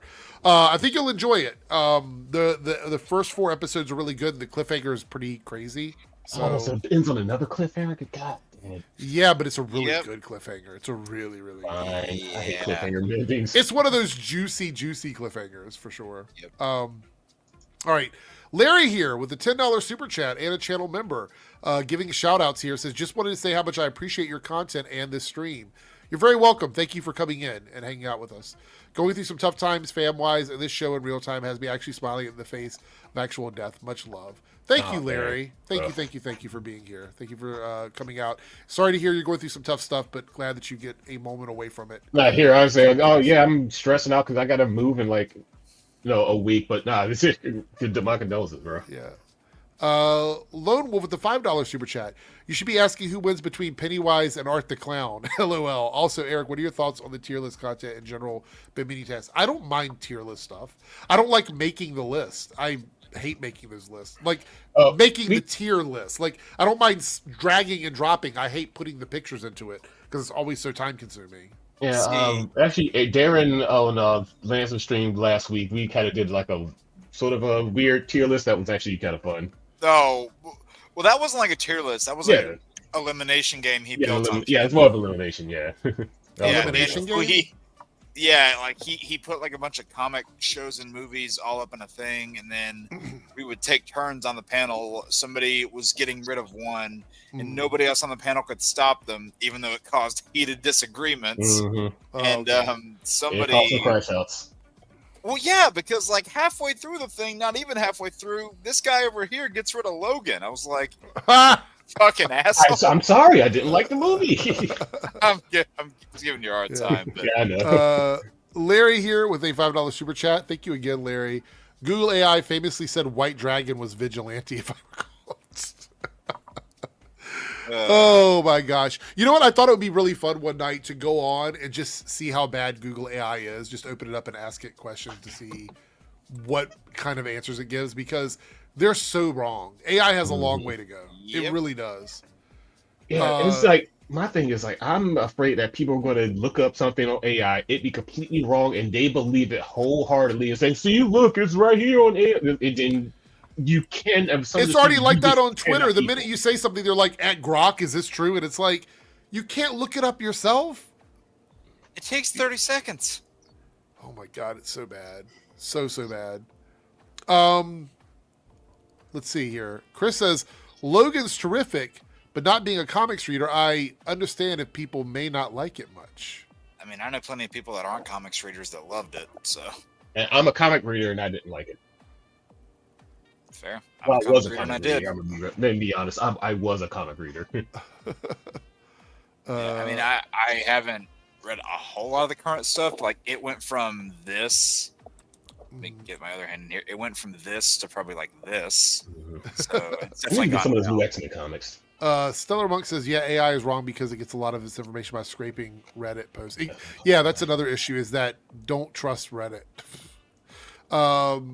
Jaybird Z here says, hey, Google AI told me that a show was canceled. It has been renewed, and that made me laugh. Yeah, so I went on there before the stream to double check something on Google that we were going to be talking about, and it did the AI summary, and it was talking about something completely different. And the thing about it is, if I didn't know better, because there was only a small piece of it that told me it was wrong, I would have came on stream and been like, let me read off this piece of Google AI that, you know, is obviously incorrect, and would have felt fucking stupid. Yeah. Let's see. All right, I got a couple more things here. Unless you got something, Jake. I didn't know if you had anything else. Wait, do I have something? No, I didn't know. I was double Oh, checking. no. I just... Well, because that one thing we were reading was on Forbes, and it made me think of that, so... Have you guys seen all this drama around the Venom suit and Marvel Rivals? Oh yeah, it's funny. Wait, there's drama, but I heard that people said it was funny. What, the one that's got like a Spider-Man skin on it? No. It's like a tutu and like all these different colors. Oh, I thought it was like the purple pastel one, and then they had the emote when he's shaking his ass. People dress up in dumb shit all the time like that in Fortnite. Why is it a problem here? Yeah, I know, right? It's a video game. Calm down, bro. If you don't like the skin, then don't use it. Oh, here we go. This might be It's interesting. only a game. Why you I'm have sure to be mad? Joe is going to like this. Let me share this here. Don't want to see your weddings, Eric. No. Gal Gadot is receiving Oscar buzz for her role as the evil queen in Disney's Snow White. She would be competing in the Best Supporting Actress category with acts like Tiana Taylor, Ariana Grande, and Elle Fanning. That's unexpected. She's very good in it, but I think if anything in that movie was going to get Oscar buzz, it should be the original songs. Oh. Especially Waiting on a Wish and Where the Good Things Grow. Like, I mean, they are really good songs. No, But her performance wasn't good. I haven't seen the movie. I just been with what I've been reading. I thought she was great. She really camps it up. Like she plays it like very, very it's very, very kind of campy, cartoonish kind of villain, which I think is exactly the tone they needed for this. Like for a movie like this, I think it's the right way to play it. What about you, Jake? Oh, I don't care. I legitimately don't care. I saw the movie once, didn't like it. I expected going into this movie that Gal's performance might be the only thing that I like, and I walked out of this movie liking less than I thought I would. I'm just curious, chat. Thumbs up if you think this is true. Thumbs down if you think it's bullshit. I'm just curious. This is one of those times where they're saying she's receiving buzz, but I'm curious what the chat thinks. Thumbs up if you agree. Thumbs down if you. I didn't even see it. I didn't see it because I'm not a huge Disney fan. I don't hate Disney for the most part, but it's Snow White, whatever. I think whoever Yeah, wrote this might have been buzzed. Yeah. I'm not saying it's a real account. I'm just asking you guys if you in the chat if you believe it or not. I'm not saying this is 100%. Getting a lot of thumbs downs. Mhm. And, I think people's bullshit detectors going off. So I see. That's why I like to gauge the chat. The chat always knows best. So, all right, let's talk about something else here. Thomas Jane says he was miscast as the Punisher. He's an Italian. He's got black hair and a whole different sort of lineage. I'm not that guy. I'm happy that part is now played by someone who is more right for the role. Thoughts on this? Any Thomas Jane fans in the house? I didn't hate this Punisher, and I have the collector's edition of it over there, but if I'm being honest, out of the 4 main Punisher actors, he was probably my least favorite. Who was your what favorite? Punisher was he in? The 2004 movie, that was him. Oh, okay. Yeah, I didn't see I that think one. his favorite was Dolph. You Yeah. guys know who my favorite was? Yes. So from bottom to top, or from top to bottom, I'd say John, Ray, Dolph, Thomas. Not 2004. What was the one? Other people can rank if you want to. Do you have a favorite, least favorite Punisher? There's been a few of them. Yeah, I don't know. I actually liked Ray Stevenson's Punisher. Oh yeah, my favorite Punisher actor is probably what's his name? Walking Dead. I'm blanking. John Bernthal. But I think he's the best cast. But my favorite Punisher project has to be Punisher Warzone. That movie's insane. It's just I love that movie. It's so much fun.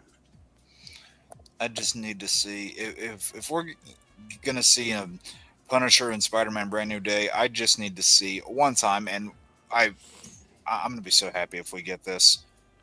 I need to hear John Bernthal say the words "battle van" just one time. That's all I'm asking for. Just one time, please. Yeah, call him my battle band. Battle band? Really? What? I'm working on name. All right, let's do something like that. Did anybody? That was Did one of the anybody? recurring gags of Spider-Man 90s. Whenever he would attack somebody, it was always battle van, detonator pack, battle van, heavy missile. It was like it was always a thing. Did anybody ever see the it was the cartoon for little kids? What did they call it? Marvel Superhero Squad. It was like, Yeah. it was like a little kids show. They did an episode with the Punisher. Did you ever see that? Like one episode, the Punisher showed up, and it was like a really like preschool version of the Punisher. What? But they got Ray Stevenson to do the voice because he had just done Punisher Warzone. And he's like driving the van, and all the superheroes are in the van, and he's like, crime is like when you have a plate of mac and cheese, and somehow broccoli gets mixed up with that mac and cheese. You don't want that broccoli. You just want the mac. And he goes on this ridiculous rant, but it was hilarious. And he sounds like the R-rated Punisher, right? Like Exactly, because that's who they got to do the voice. It was hilarious. Like I'm watching it with my daughter, like when it first aired, and I was cracking up. I'm like, this is hilarious. Like the superhero squad? Yeah. Yeah, it was essentially okay. Marvel's. I gotta look this up. It was essentially Marvel's Teen Titans Go. All right, we got some Green Lantern stuff. James Hall, as director of the first 2 episodes of Lanterns, had this to say when asked about the scope of the series. There are excitements to come. It won't disappoint the classic fans. You get to meet the characters in quite a rooted way before it takes you intergalactic. Yeah, I think that's what people were worried about, is that they wouldn't get to see a lot of the intergalactic bits. You know, we talked about this a little bit about whether or not we're going to see something because they did that little like first look in Brazil. Do we think we're going to see something for Green Lanterns before the end of 2025? Maybe. And when I say see something, I mean like even a photo, something along that way. You know. Again, maybe, and I made the prediction just yesterday that, you know, since like we're getting Supergirl in May, so you know, it's coming out earlier in the year than Superman did, so we're likely going to get some sort of teaser trailer for it this month. As far as Lanterns were the things that it was pushed or to late summer. Was that true? Yeah, well, it's not in the beginning of the year anymore. So yeah. Okay, well then we might get stuff for Supergirl first, and then we might get a Lanterns thing before the end of the year, but it's hard to say.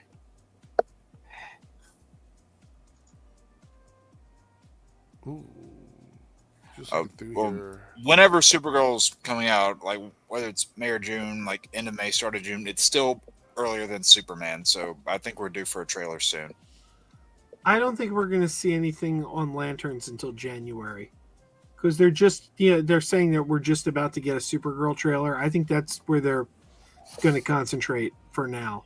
But You I think maybe Supergirl's going to be the focus for now. yeah, but I think like maybe January we'll start to hear stuff. I hope so. Shoot, I mean, depending how late in the year Lanterns is, we might get. And I'm not saying it'll be the first look, but we might get a trailer for Lanterns on top of Supergirl, just like we got a Peacemaker trailer on top of Superman. I could see HBO doing some kind of promo in early January, like this year on HBO. Here's what you're going to get. Do you think they're like going to avoid showing any costumes or anything like that in the trailers? Of Lanterns? Yeah. Like, do you think they'll try to hide it so that more like TV-centric viewers will watch it? I don't really know. I mean, I feel like they could. It would piss a lot of people off. I would probably be annoyed if they do a trailer without any sort of like hint of. I mean, people are pissed off already just on photos and synopses, so that's not really any way you're going to avoid that. I just saw this here. Justin Lin to direct Helldivers video game movie. Oh God! I just hope they don't. The only thing I know Justin Lin from is the Fast and Furious movies, right? There are a lot of other video games that I think you should turn into movies. He directed Star Trek Beyond. Oh, Just did he? call Verhaven or Verhoeven, how you pronounce his name. Just get him to do it. Oh, Because it's just Star Trek Troopers. Yeah. It is just Star Trek Troopers. God, I love that movie. Yeah, I know. I mean, Helldivers parody freaking Star Trek Troopers and Warhammer 40K so much. It's like, just get Paul Verhoeven. Yeah, and see what's funny is people will be like, "Oh no, it didn't," and then people say no, it didn't have like fucking never seen Starship Troopers, or the whole thing just flew right over their heads. Yeah, I actually think Starship Troopers. I know we're on something else right now, but I think Starship Troopers took a while for people to actually understand the satire of that film. People are just now getting it, like all these years later. Yeah. Like I think I was like, I don't know, I was in my 20s when that movie came out. I was like, I got it right away. It's like, what are y'all talking about? It's like, no, this is basically saying. I want to say early 90s, like late 90s. Wait, 97. 97? Yeah. I was in high school. Yeah, I was still in high school when that came out. But yeah, it's I got it right away. This is, what's wrong with people? I hate people. Like it's right in your face. Like, this is fascism. Here it is. It's not that great. They're not hiding it. Would you like to know more? Even with that pointless dancer, you think I'm gonna take a beating on the public square? No way. It was like, what kind of society is this? And it's even funny to just like piggyback off that point. It's hilarious that the generation that's grown up with like Family Guy and South Park gets so triggered by every little thing. You know what else I wondered? I don't know if this was some kind of commentary. If it was, I don't understand what this was saying. But everybody had like a Latino name, but they were all like super white. Oh, in Starship Troopers? Yeah, Johnny Rico, Carmen Ibanez, but they all were like super white people. Probably because there's no nations. It's just this one world government taking over everything and everywhere. Everybody's everywhere. It's like there's no real ethnicities or anything. It's just you're from Earth. Yeah. All right. So we also have this, the Teenage Mutant Ninja Turtle movie that we talked about the other day, and the new Sonic are set to come out in 2028. Oh, cool. Anybody a fan of the Sonic franchise? Yes. Yeah. I will Those say movies were way better than it had that any right Knuckles to be. show was an abomination. Like Yeah, Bird we Fire. don't I count like that. the Nope. Knuckles show. What? I like I that. like the- Pretty I like the much episodes Knuckles were in.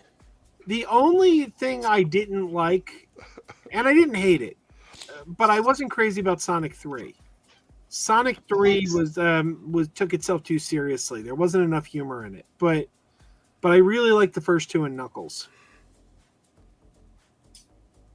I felt like Knuckles, at least the bits that I did watch of that, it felt like it focused too much on the human characters for me. Yeah, that's usually a problem with these type of movies. Yeah, They it's always like- focus on the human characters. It's like, we don't care about the people. Give me the Transformers. Give Right, me the it's weird like- little alien thing that's not supposed to be in real life. Right, it's like, when your show's called Knuckles and Knuckles is barely around, that's a problem. Mhm. And that was one of my many. Yeah, like I said, the problems. episodes Knuckles were in were actually pretty good. And I mean, that was one of my many problems with the Bay Transformers movies. I was like, I don't give a fuck about these regular ass humans. Give me the big robots. You see, I didn't notice Knuckles not being there. That wasn't something I noticed. What's the lead's name? The human lead in that show. Oh, I forgot. I don't even remember who it is. I I know his thought he- character name was Wade. Yeah, Wade. I thought he was really funny.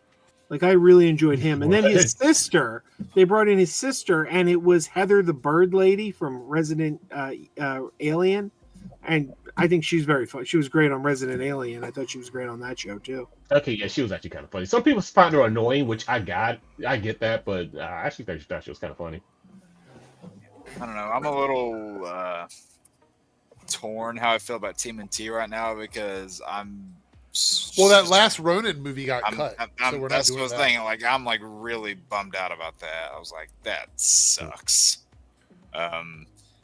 And yeah, I'm again not feeling great about that. But I mean, if they're doing a new live action movie, then give me something in the vein of like the original '90s movie and not whatever the fuck Michael Bay did, because I really could not stand that. So you weren't. So you're not a Bayformers fan. Absolutely Nah. not. I First one was think- fine. The first one's watchable, and then I don't think he made this, but Bumblebee's great, and then that's I it. love Bumblebee. It's my favorite Transformer movie. Yeah, It's my favorite live action one because for me it goes 86, 1, like Transformers 1, Bumblebee, and then there's like a big drop, and then the first one, and then everything else. I take issue with people calling them the Bayformers. That bothers me because Michael Bay did not make those movies. He was an executive producer, but he did not direct those movies. He did not write those movies. I actually like them, and I'm not a Michael Bay fan. I think I would have hated them if Michael Bay made them. You like all of them or some of them? I like both. Well, there was only two of them, but I like both. The second one was better than the first one. The second one was definitely better than the first one when they brought in Krang and the Technodrome and all that stuff, and Bebop and Rocksteady. Oh, Then wait. Then it's sure a bad thing if they list Michael Bay as the director. You're talking about the TMNT movies. Yeah, Okay. All right. Gotcha. yeah. I hate his Transformers movies. His Transformers movies are garbage. I actually prefer the second Turtles movie to the first one. Oh, yeah, agreed. I don't think they're both great. Stephen Amell sucked as Casey Jones. Hey, I didn't say he was good. See, I thought he was good as Casey Jones. I mean, he was no Elias. How do you say his name? Cotius or From I the don't know. original film. Yeah, I don't know how you pronounce his last name. I don't know if it's Cotius or Cotis or what, but he was obviously a better Casey. Yeah. Oh, by the way, I purchased Dispatch. I need to figure out when I'm going to do the streams for it. There you go. God, God, it'll I be don't know, one day this seeing- week. I don't know what day yet. Like seeing Amell in those Transformers movies, I was like, okay, you clearly cannot break from your Oliver Queen character, and it shows. And then, So you're saying he was just giving off Oliver Queen, even though he's supposed to be Casey Jones? that's what it felt like. And then with Megan Fox, I'm like, okay, like yeah, you're nice to look at, but you bring about as much to this as you do to Transformers, and that's not a lot. Fetman says, guys, how do you feel about Hockey Mask? Ugh. Yo Yiggity Yo says, I just thought him as Casey was funny. They even made a joke about it in Arrow. Yeah, because the fuck's his name? Wild Dog was around that time, and they're like, "What kind of vigilante wears a hockey mask?" And Oliver was like, "I don't know. I think it's kind of cool." Yeah, of course. But also they say that Stephen Amell plays Oliver Queen in everything that he's in. I don't know if that's true or not. I mean, from the bit I saw of that Suits show, it definitely just felt like Oliver Queen. Yeah. You know, I don't have probably a. find out who's directing the new live-action Turtles movie next year. Yeah, probably, Anthony. I don't think that's a problem though. People like always criticize people who always kind of play the same type of character. Like you'll hear people go, "Oh, The Rock's always The Rock." I don't think that's a bad thing. Like if you're casting for that type of character and you get a guy who does that type of character well, that's their niche. There's several actors that I kind of put in that bubble for the most part. Will Smith is another actor who I think kind of got typecast as himself for a lot of movies. He had to sort of break out of it, but he's gotten better over the years. But yeah, Jim Carrey for a long time was kind of typecast as just being Jim Carrey in a different role. Mm-hmm. Jason Statham is, I feel like, kind of falling into that too. He's always the same kind of character for the most part. Right. Yeah. And whenever you put him and The Rock in a movie together, it always becomes a dick measuring contest. So it's like, you're getting familiar with the tropes. Wait, Jim Carrey and The Rock did a movie together? No, I'm talking about Statham and The Rock. Oh, okay. That would have been incredible, right? You know, I actually want to see that movie. Yeah, I was going to say that would be pretty good. All right, we got some super chats here. Let's see. Lone Wolf, this is one of two. It's a $10 super chat. It says, I just saw the Kristen Harloff review of Fire and Ash out the theater review. He highlights the immersive world, visuals, and emotional depth, particularly praising Zoe Saldana's performance.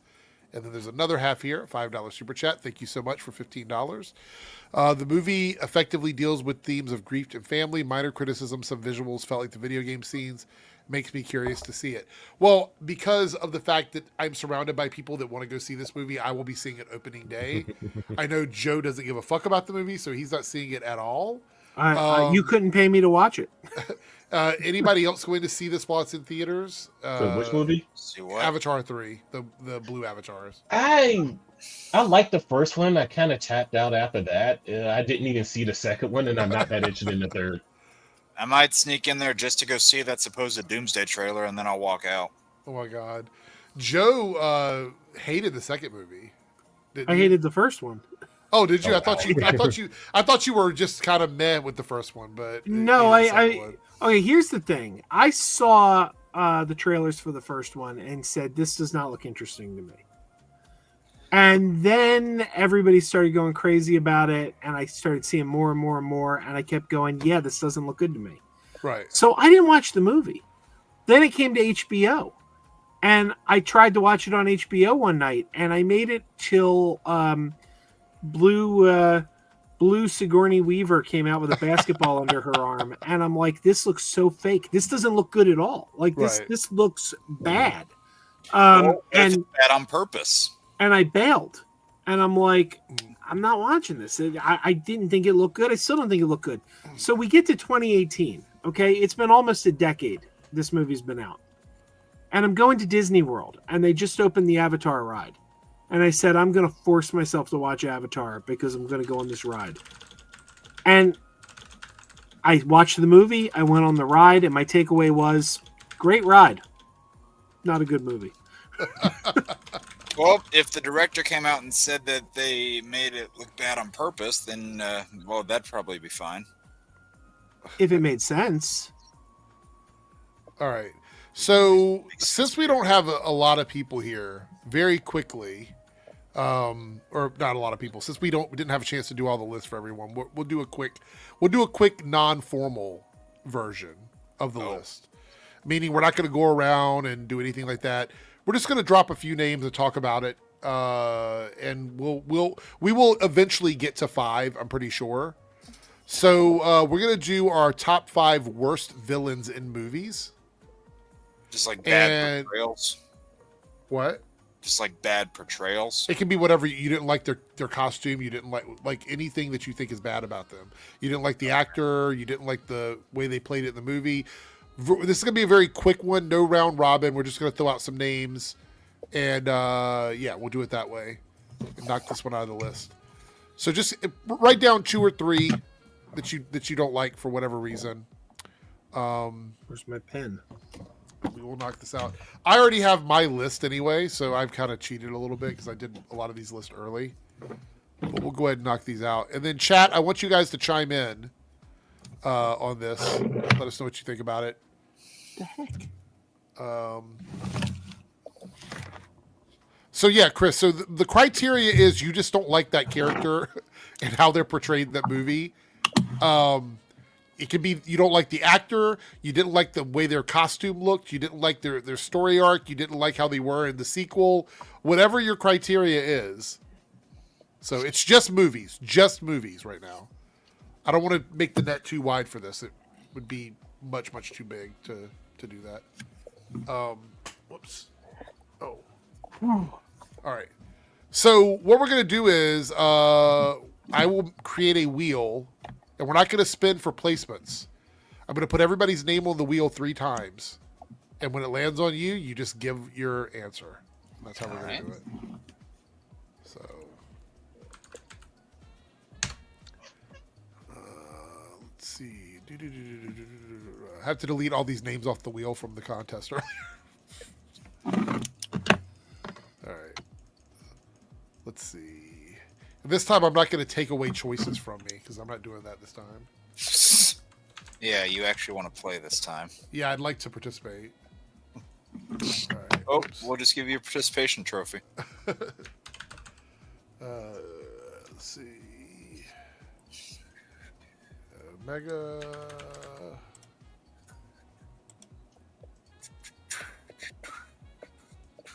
And Jake.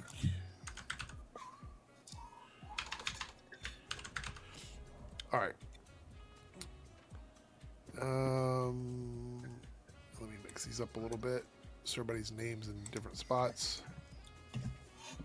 Oh, so for emojis, do you want to do pumpkins are good and corn is bad? Sure. All right, That cool. works. I just came up with that on the top of off the top of my head. Pumpkins are good, corn is bad. All right. And let me share the screen here. All right. So again, there's no, we're not doing this for like slots. It's just, it lands on you. You drop yours. That's how it goes. All right.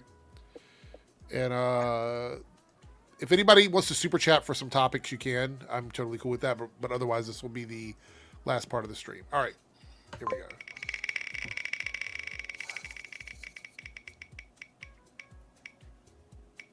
Oh, is it rigged? Yeah. Is it rigged? Hashtag rigged. All right. So my first one is going to be, hold on, let me get my list here. Apocalypse from X-Men Apocalypse 2016. Whoa. I hated that depiction, and I wanted it to be good because I wanted to prove everybody wrong when they said the costume looked bad and all the magazine articles that came out. And they're like, oh, this looks really, really bad. And I'm like, no, it's just the lighting. It's just the lighting in the pictures. It doesn't look bad. I remember that you tried. I 'Cause tried. I thought you all went to go see that in the theaters together. Yeah, he looked like he was wearing a condom on his head. Big speeches, no real presence, 0 awe factor, except in the scene where he's fighting Completely Professor wasted X in his Oscar mind. Isaacs. Yeah, wasted potential is probably a really good way to put it. I didn't like it. I think it's pretty much a terrible portrayal. So that is my first one, is going to be Apocalypse from X-Men Apocalypse 2016. All right, That was bad. let's see who gets to go next. I actually liked him. All right. Oh! Wow. Rigged. All right. My next one is going to be from 2017, and that is Steppenwolf from the Justice League. And I'm talking specifically about, obviously, the Whedon version. of Yeah, Steppenwolf. God. I actually think that the version that I'm going to give Zack Snyder credit. I think the version from the Snyder Cut looks much more menacing. The one from the actual Whedon one looks like a video game character. Not only does he look more menacing, he actually has a fleshed out purpose for what he's doing. Whereas in the Whedon cut, he's just going, mother. And I know Joe's going to disagree with me because Joe likes the Whedon cut over the Snyder version, right? Don't you disagree with me on this? I love the Whedon cut. I absolutely love it, but I don't have any great connection to Steppenwolf in particular. I thought he was fine. Yeah. But... I keep in mind I'm not critiquing like the way it was done in that, because we know that movie had to be reworked to work in 2017, so I understand that. I just think the character design is awful. I hate the way he looks. I hate the way he looks. He didn't seem very serious to me because he looked like an old man, like just somebody's grandfather. I don't know. I didn't like him at all. He wasn't very scary to me. So that's my next one. Now, I get one more choice here, but is it going to be on me? Like, Or is it somebody gonna else be go?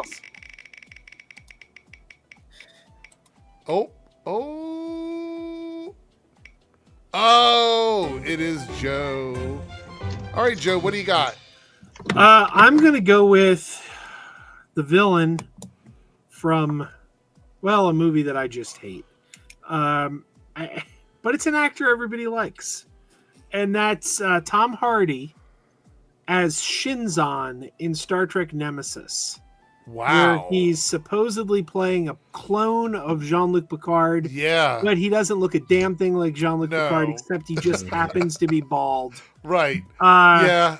He doesn't even sound like him. And here's the thing, he's got no motivation. There's no motivation for this villain because he wants to destroy the Federation. But what's his beef with the Federation? What did the Federation do to him? Because it was the Romulans that created him to serve a purpose. They were going to use him, like put him undercover, but then they discarded him and they threw him into a prison. So shouldn't his beef be with the Romulans? He didn't make a damn bit of sense. I hated that character. All right, let's go. Next. Oh, looks like Omega's up. What you got? Thunderstorm Galactus. The hell are y'all thinking? Oh my god! You say so you're not a fan? You're not a fan of Thunderdome Thunderstorm Galactus? Thunderstorm Galactus. The one from the one from Rise of the Silver Surfer. Fart Cloud Galactus. Yeah, that one. What did you think of Silver Surfer in that movie? He was fine. Yeah, but you hated Galactus, right? Yes, Galactus. It was like, he's not a thunderstorm. Is it so hard for you all to just have a giant planet-sized man? Oh, it looks stupid. This is grounded. It's a comic book movie. You hear that, Liefeld? It's supposed to be dumb. Dumbass. All right. See, I didn't have a problem with that one. Because I thought of it like V'ger. Like that wasn't Galactus. Galactus was in there. Like it's not like the cloud was Galactus. If they would have did something like that, and then inside you saw Galactus piloting it, okay, cool, but they didn't. I need All right, alcohol. Here we go. Oh, and he gets his first one. Jake, you are up. Do I go ahead and get the hot take out of the way, or do I start with an easy one? You know what? Screw it. I'll go ahead and get the hot take out of the way. I'm probably going to get some corn thrown at me. I know a lot of people like this villain, and I just flat out didn't. Here we go. Nicholas Holtz likes Luthor. Oh! This was not for me. Oh, no! Especially coming off of what you saw with, Michael Cudlitz and Superman and Lois. Oh, my God. Like, I did not like what they did with Holt there. I think Holt's a great actor, but you turn Lex Luthor into an angry video game nerd. And I just did not like the way that was done. Wow. Fair enough. And that might be a real hot take. I'm waiting to see if we get some corn in the chat. Felt like we jumped right into a rivalry that we didn't really get to see any roots of. So it's like, hey, connect with this. It's like, no, it's not that easy. Wow. So, yeah, it's my first one. All right. Okay, I don't see any corn yet. Maybe people are waiting. Dalton did throw some pumpkins, so... Okay. Oh, look. Oh, yeah, Look, there look, it there is. we go. Oh, Lone Wolf disagrees. There we go. There we go. And the corn starts it's rolling like half in. and half. It's like half and half, though, I'm noticing. All right, let's spin the wheel.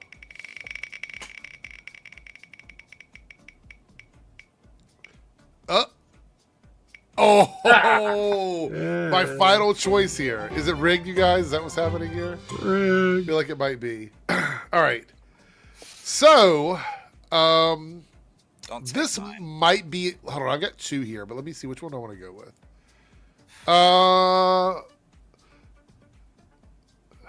One of these would piss Jake off, but I don't want to do that one. I know what one you're gonna. I know which one. I'm not going to do that one. We're going to go with a character that I think had a lot of potential, but got completely wasted, and that is Whiplash from Iron Man 2. Oh yeah. Mickey Rourke seemed like he did not want to be there playing that character. Almost zero character development, wasted on what Mickey's usually a really great actor. And you get a really good start to it, and then it just kind of fizzles. So for me, I think Whiplash was completely wasted in Iron Man 2. Does anybody disagree with that? Chat? I I think have he could no have been a better strong villain. feelings. I don't hate him. Don't love him either. Okay. I know what villain you were gonna go with just to piss me off. Who was it? It's from a 2007 movie, isn't it? Hold on. Let me look and see. I can't remember if exactly it's from 2007. Yes, it is. It actually is. For some reason, I thought it was like 2006, but it was 2007. I know exactly who you were thinking. We're just No gonna idea. keep. We're gonna keep that one in the pocket. We're gonna keep that one in the pocket. Let's spin the wheel. I might use it at a later date. Oh, Jake coming in again. All right. What do you got, Jake? So if I'm being honest, I didn't even hate the way this villain was created. They're mainly just going on here because they look so damn ugly. That's Doomsday from BVS. Oh, the Teenage Mutant Ninja Turtle version? I didn't even mind that they went the whole Dr. Frankenstein route of using a dead Kryptonian body to make him, because Superman and Lois did the same thing and they pulled the concept off well. But Doomsday in BVS looked like Doomsday stripped of all of his defining features. Like it was so horrid to look at that. Just horrible. All right, let's see here. We got a bunch of names on the board, and they're not me. So, let's go.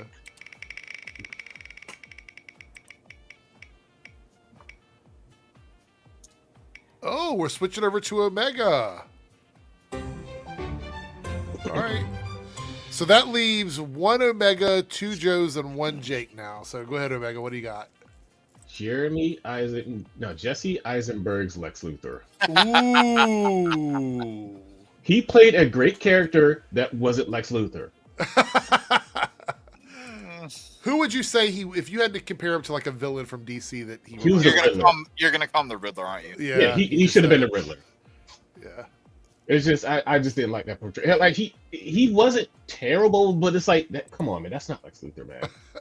I don't think we've had a good Lex Luthor in live action movies, period. Wow. I know Joe. Come on, Joe. Uh-oh. Do you have any rebuttal on that at all? I mean, I think we've only had one bad Lex Luthor in a live action movie, and that was Jesse Eisenberg. Oh. I think we've had two good live action Luthors, period, and they're both named Michael. Oh. I'll tell you, despite the fact that he's a problematic actor, Spacey was a hell of a Luthor.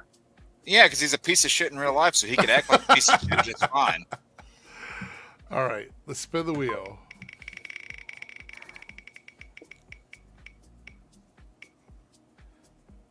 And we have Jake's final choice. So, Jake, what is your last one?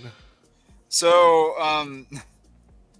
my last one's kind of cheating because, like, I was going back and forth. It's like which one do I want to say here? And I'm just gonna throw a bunch into one placement, and that's every villain in the Amazing Spider-Man 2. Oh my God! I think all three of them are terrible. Wow. Because I love Paul Giamatti as an actor, but it's like they gave him 5 Red You don't Bulls, like a pound Jamie of Foxx? cocaine, and said go. He was just absolutely terrible. You don't like as Electro? Lexi. I didn't like Electro in that movie.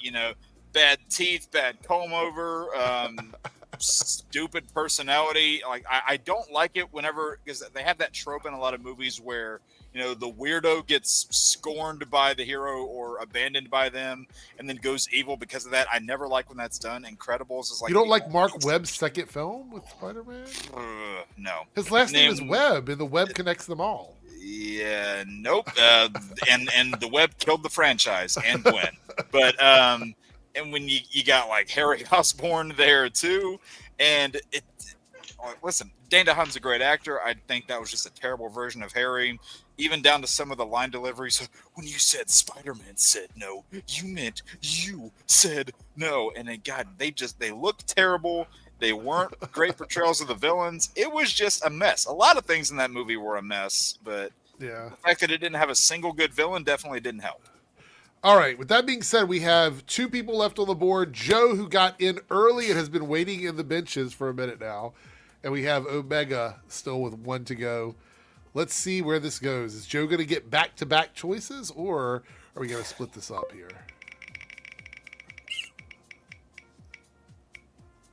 It looks like Joe is going to get back-to-back choices because Omega is up next.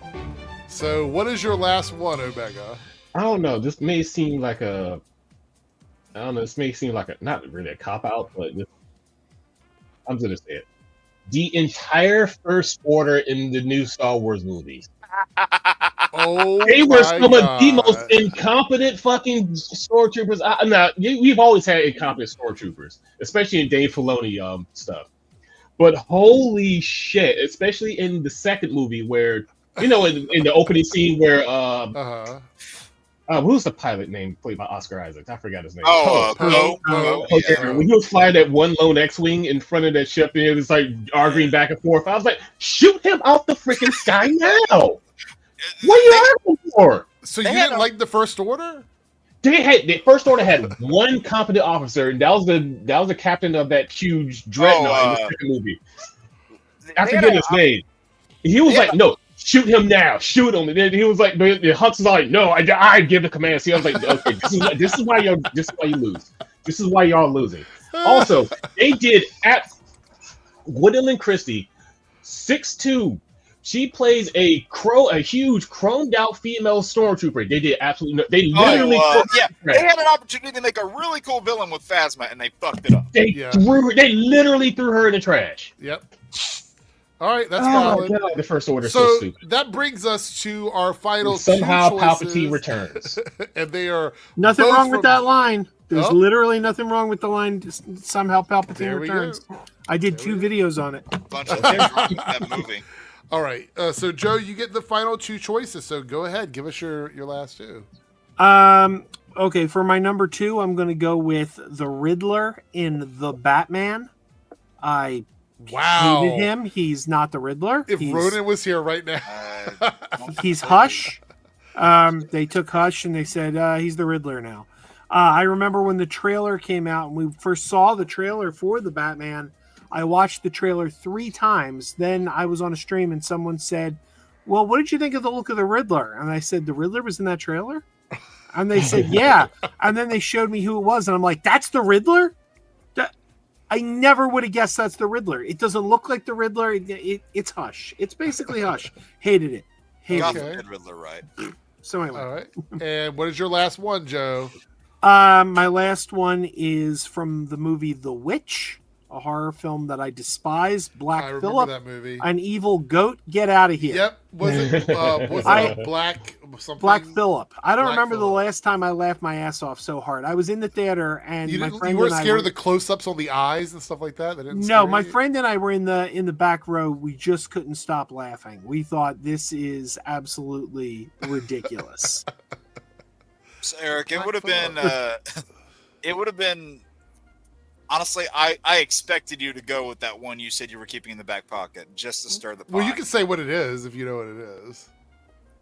It's Venom. It's the Tobey Maguire Venom. You mean Topher Grace Venom? Well, that one too. The whole Venom thing. The Venom is a villain thing. That was my choice. Yeah, that would have been my list for sure. If we would have done 5, that was my number 4. So Love Eddie in that movie. I know I'm in a minority there, and I don't care. it's okay. All right, so we're pretty much done with that for the night. But let's go ahead and do some super chats, and then we're going to figure out what everybody selected for the next one. Let's see. Latin Shark says, "What did you watch this week for $2?" We watched. Oh wait, hold on. What's the name of that movie? It was awful. Playdate on Amazon. Oh my god, that was such a bad movie. Kevin James and Alan Ritchson. Ooh, It was so bad. that sounds like a really bad mix. Okay, so the previews were funny, and I was like, oh, it's like a buddy road trip movie with like crazy action because you got Alan Ritchson and then you got the jokes from Kevin James, right? And I'm like, this is gonna work. And then it ends up being absolutely fucking awful. I cannot stress enough, do not waste your time watching that movie. If you were on the fence about it, don't watch it. It is not worth your time. But if you feel like torturing yourself for an hour and 40 minutes, go ahead and watch that movie. I'm also watching Pluribus, obviously Stranger Things season 5, a couple of the different baking shows. Is It Cake Holiday Edition came out. So we watched all of that on Netflix, trying to find out what's cake and what's not. And the Mighty Nine on Amazon Prime, which is Critical Role cartoon. It's absolutely incredible. Too. Yeah. I like it so much. Like, look, I love Critical Role shit. This is my favorite thing they've ever done. Oh yeah, I even started with because I first started watching Critical Role, like the actual live play thing. That was the campaign they were doing. Yeah, like the last 5 episodes, like the last 5 shows of the first campaign. So I've already just got spoiled with that. So I was like, okay, I'll give Critical Role a chance because Cyber Ninja was telling me to watch it. Yeah. Well, so Vox Machina is good, but Mighty Nine is much better. So the first full campaign I watched was the Mighty Nine. It's like, okay, now I get it. But the show itself is great. Can you pull up Master's comment? Let's see here. Are you implying with this comment that the first Spider-Man movie is a bad one? Wow. You're gonna trigger Jake. He's gonna go off. I'm gonna put some dirt in your eye. Anybody else want to shout out something you watched this week before we move on? Anything? I've just been watching the Mighty Nine, and then other than that, just more Star Trek and Avatar reruns. Okay. I saw. Joe, I'm sorry. No, you go. No, I saw Wake Up Dead Man twice. Yes. Very good. When does that come out on Netflix, by the way? December 12th, I want to say. Okay. Sounds good. How was it? Thumbs up, thumbs down? It's really good. It's my least favorite of the 3, but something has to be. Like when you got three of them, one of them's got to be. So that doesn't mean it's bad. It's very, very good. Mm-hmm. But I think Glass Onion's still my favorite of the 3. Okay. But it's really good. Jake, anything you're watching that you want to shout out? So Stranger Things, watching through Strange New World for the first time, and then literally part of my morning coffee on mornings where I'm not working, I'll pop an episode of X-Men Taz on the TV while I'm just sitting there with coffee. It's routine. We got a $2 super chat from Lone Wolf, Lex, Jesse, Doom, Fan Stick, Enchantress, and Malekith from Thor Dark World. A lot of bad ones. Honestly, every Thor villain. I kind of like the Enchantress from Suicide Squad. Yeah, like I said, I liked Suicide Squad, even though it's a terrible, awful movie. Right. I liked it. Lone Wolf coming in with General Hux was awful. Oh god, Hux was so fucking stupid. He was just Oh, is that the one gray-haired bitch from the second movie? No, that was actually I honestly didn't mind her. I liked Hux. I got a kick out of Hux. I mean, he was funny, but it was like, oh come on, you're supposed to be like this you're supposed to be like the next regime of the galaxy, but you're acting like this. Like, come on, dude. I absolutely love when Poe Dameron prank calls him. Like that's one of my favorites. I mean, yeah, it was funny, but it was kind of I'm in the theater like, shoot him now, shoot him out in the fucking sky now. And Lone Wolf, this is for Jake. I'm gonna put some dirt in your eyes. I'm wearing the shirt for a reason. Staggerforth, 199 super chat. Will there be a Christmas stream? Absolutely. Holidays don't stop me from streaming. I can stream pretty much any holiday unless I'm traveling, and we are hosting Christmas this year, so I'm not going anywhere. So I can stream. A lot of people saying Eisenberg's Luther. I'm right now. I'm gonna be on the road very soon on one of my stream nights, but we'll see what's gonna happen with that. Yeah. I'll let everybody know. I'll actually be at Steel City Comic Con this upcoming weekend. So little plug. Okay. Steel City, where's that? Pittsburgh. Pittsburgh. Oh, okay. Have you been there before? Steel City Comic Con? Yeah. I was there once. I found the autograph lines to be really badly organized. Oh. I mean, that's most lines at cons. Steigerworth one eye super chat. Jesse Eisenberg's Lex Luthor. Well, it seems like that's a favorite of like bad villains. Is like this version of Lex. Yeah, it's just I guess because we always see Lex Luthor as this cold, heartless, calculated character, but then we see this crazy animated person. It's like, wait a minute, who's this? I don't know. I think. But you said Holtz Lex Luthor though. No, I did, and I think when it comes to live action Luthors, I think Michael Covas is the closest we've ever gotten to Clancy Brown. Jaybird Z here says the First Order are all cosplayers trying to relive the glory. Mm-hmm. Yeah, they're like Civil War freaking Confederate not reenactors, but people who take the reenacting way too seriously, and when they go to the next set to relive the Confederacy, I was like, oh, shut the fuck up. I just thought of that line from Incredibles where he's like, reliving the glory days is better than acting like they didn't happen. Dalton says the Superman and Lois Lex is my favorite, Michael Cutlets. So, Love Michael Cutlets. Jared Leto's Joker from Short Car. Are we lukewarm on that one, or is that a confirmation? Or so here's the thing: my hot take is not with that statement. My hot take is that I would say I dislike Joaquin Phoenix Joker just as much. Oh, yeah. Leto's Joker was like I get what he was trying to do, but it's just nah. They based him off All Star Joker, and I fucking despise All Star Joker. I actually prefer Leto's Joker to what's his name? Heath Ledger. Heath Ledger, yeah. Heath Ledger. I love having Joe on the stream. Heath Ledger gives a better performance. He gives a better performance, but he's not as comic accurate. Like Jared Leto feels more like the Joker of the comics because they like what's his name? Ledger's Joker. He didn't have the bleached skin. He was wearing makeup. They had. Are people throwing corn at you for this one? It's not even a choice yet. Don't they feel like? But you see, guys, you're not going to get this type of varied opinions on those chut channels. Only here. If you want a comic accurate Joker, just watch Batman '89. Yeah, Batman '89. I do. Yeah. Oh, he's still the best. I'm not saying you. It's like, yeah, I know. It's like Heath Ledger's Joker was such a wild take on it. I think looking back at it, people liked the idea that there was this Joker that was so different from any Joker we've ever seen before. But I don't necessarily know if it aged well. You know what I mean?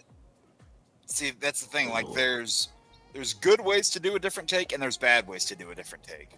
We've seen both of those things now. Look, Chris's best live action Joker is still Jack Nicholson.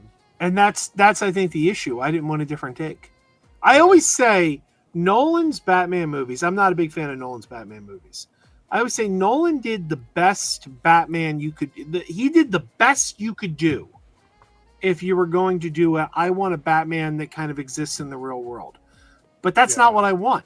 So I'm like, that's like saying I'm going to order a pizza. I really want a pizza. And you bring me a burger, but it's the best burger ever. And you're like, here's the best burger ever. And I eat it and I go, that was a good burger, but I wanted a pizza. Hunter here says, Jake, don't forget Mark Hamill, Joker from Batman. I'm not forgetting Hamill. I was just talking about live action ones. Yeah. And then Cameron here, or Staggerford talked about Cameron Monaghan's Joker from Gotham. Played 3 different versions of it. Wasn't it like, what was all the names? It was So you had Jerome, Jeremiah, and then in the series finale they called him Mr. J. Yeah. So they tried. They tried. Or was it just J? I can't remember. All right, we're going to end the poll in the Reloaded chat. See what we got here. I mean, so Dalton, technically, I know this is a reach, but basically in the episodes of The Flash where Mark Hamill popped up as a trickster, that was basically a live-action Joker. Yeah. So the winner of the poll, Jake, you're going to have to keep trying these ones over and over again because they keep not winning. Top 5 worst comic book costumes. That's fine. So let me put that in the list. Oh, yeah. So this is the one. My takes are going to piss people off. I'm going to go ahead and say that right now. Wait, you already did the one with the best costumes? No. No, I don't think we did. That's one of the ones we haven't done yet. Yeah. Okay. We'll probably do a double feature, best and worst. By the way, what do you guys prefer? The wheel to go or like ranking people 1, 2, 3, 4, 5 with the wheel? Which one did you guys like better? I'm fine with either. Same. You didn't care? Okay. I thought spinning the wheel was fun. Even though Joe ended up getting the last 2 back to back, but we tried.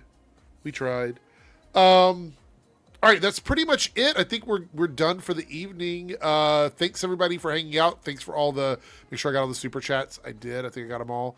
Thank you guys for all the super chats and everything. I hope you have a good week. I will be live on Thursday again with the Nerdcast part 2 of the week. We do got a super chat. I'll highlight that in a second. Joe, are you live tomorrow night or nah? I'm planning to be. My house is like, you never know what's going to happen here. Right. But I'm planning to be. Okay. Omega, it looks like you're advertising your deviant art there. Yeah, like I always do. I posted some stuff last week. I'm still working on some ideas this week, but just nothing's come up. I was like, I'll open the program, mess around with it, then close it. then I'll play like, I don't know, Star Citizen or something. Before we give him a shout out, Lone Wolf with a $2 super chat says, Jake, can you do one of the Cameron lines? Oh, from Gotham? Yeah.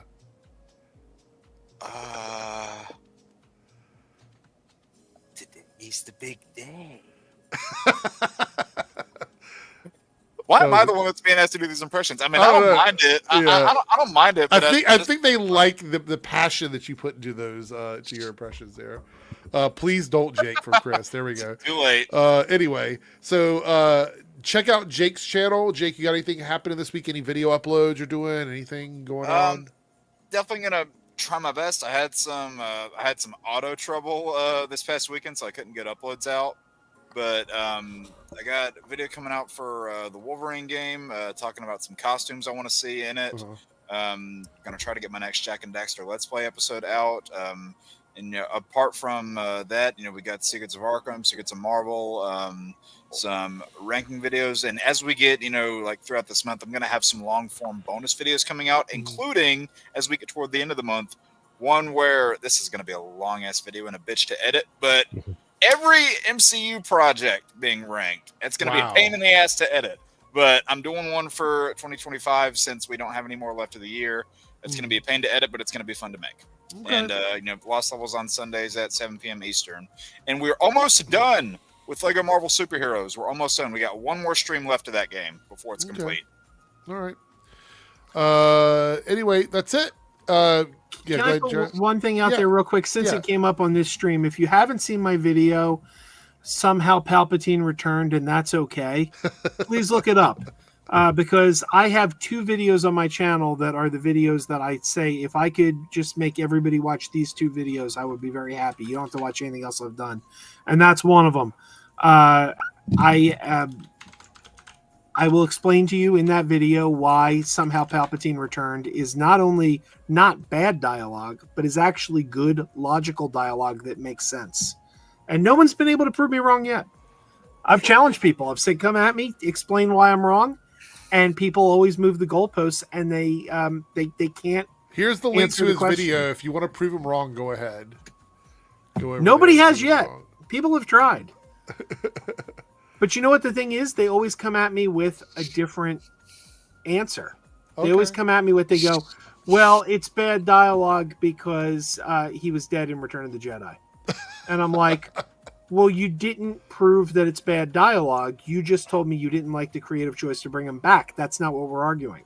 Like, people always are moving the goalposts. Nobody has ever been able to tell me why. Well, I'm curious what your comment section is going to look like after tonight, because I just shared the video, so people can go over there and check that out. All right. With that being said, it is time to wrap up the stream. Thanks, everybody, for being here, and we'll see everyone on Thursday. Hey there, if you're seeing this, that means we have reached the end of the stream. Thanks so much for your continued support with comments, likes, subscriptions, super stickers, and super chats.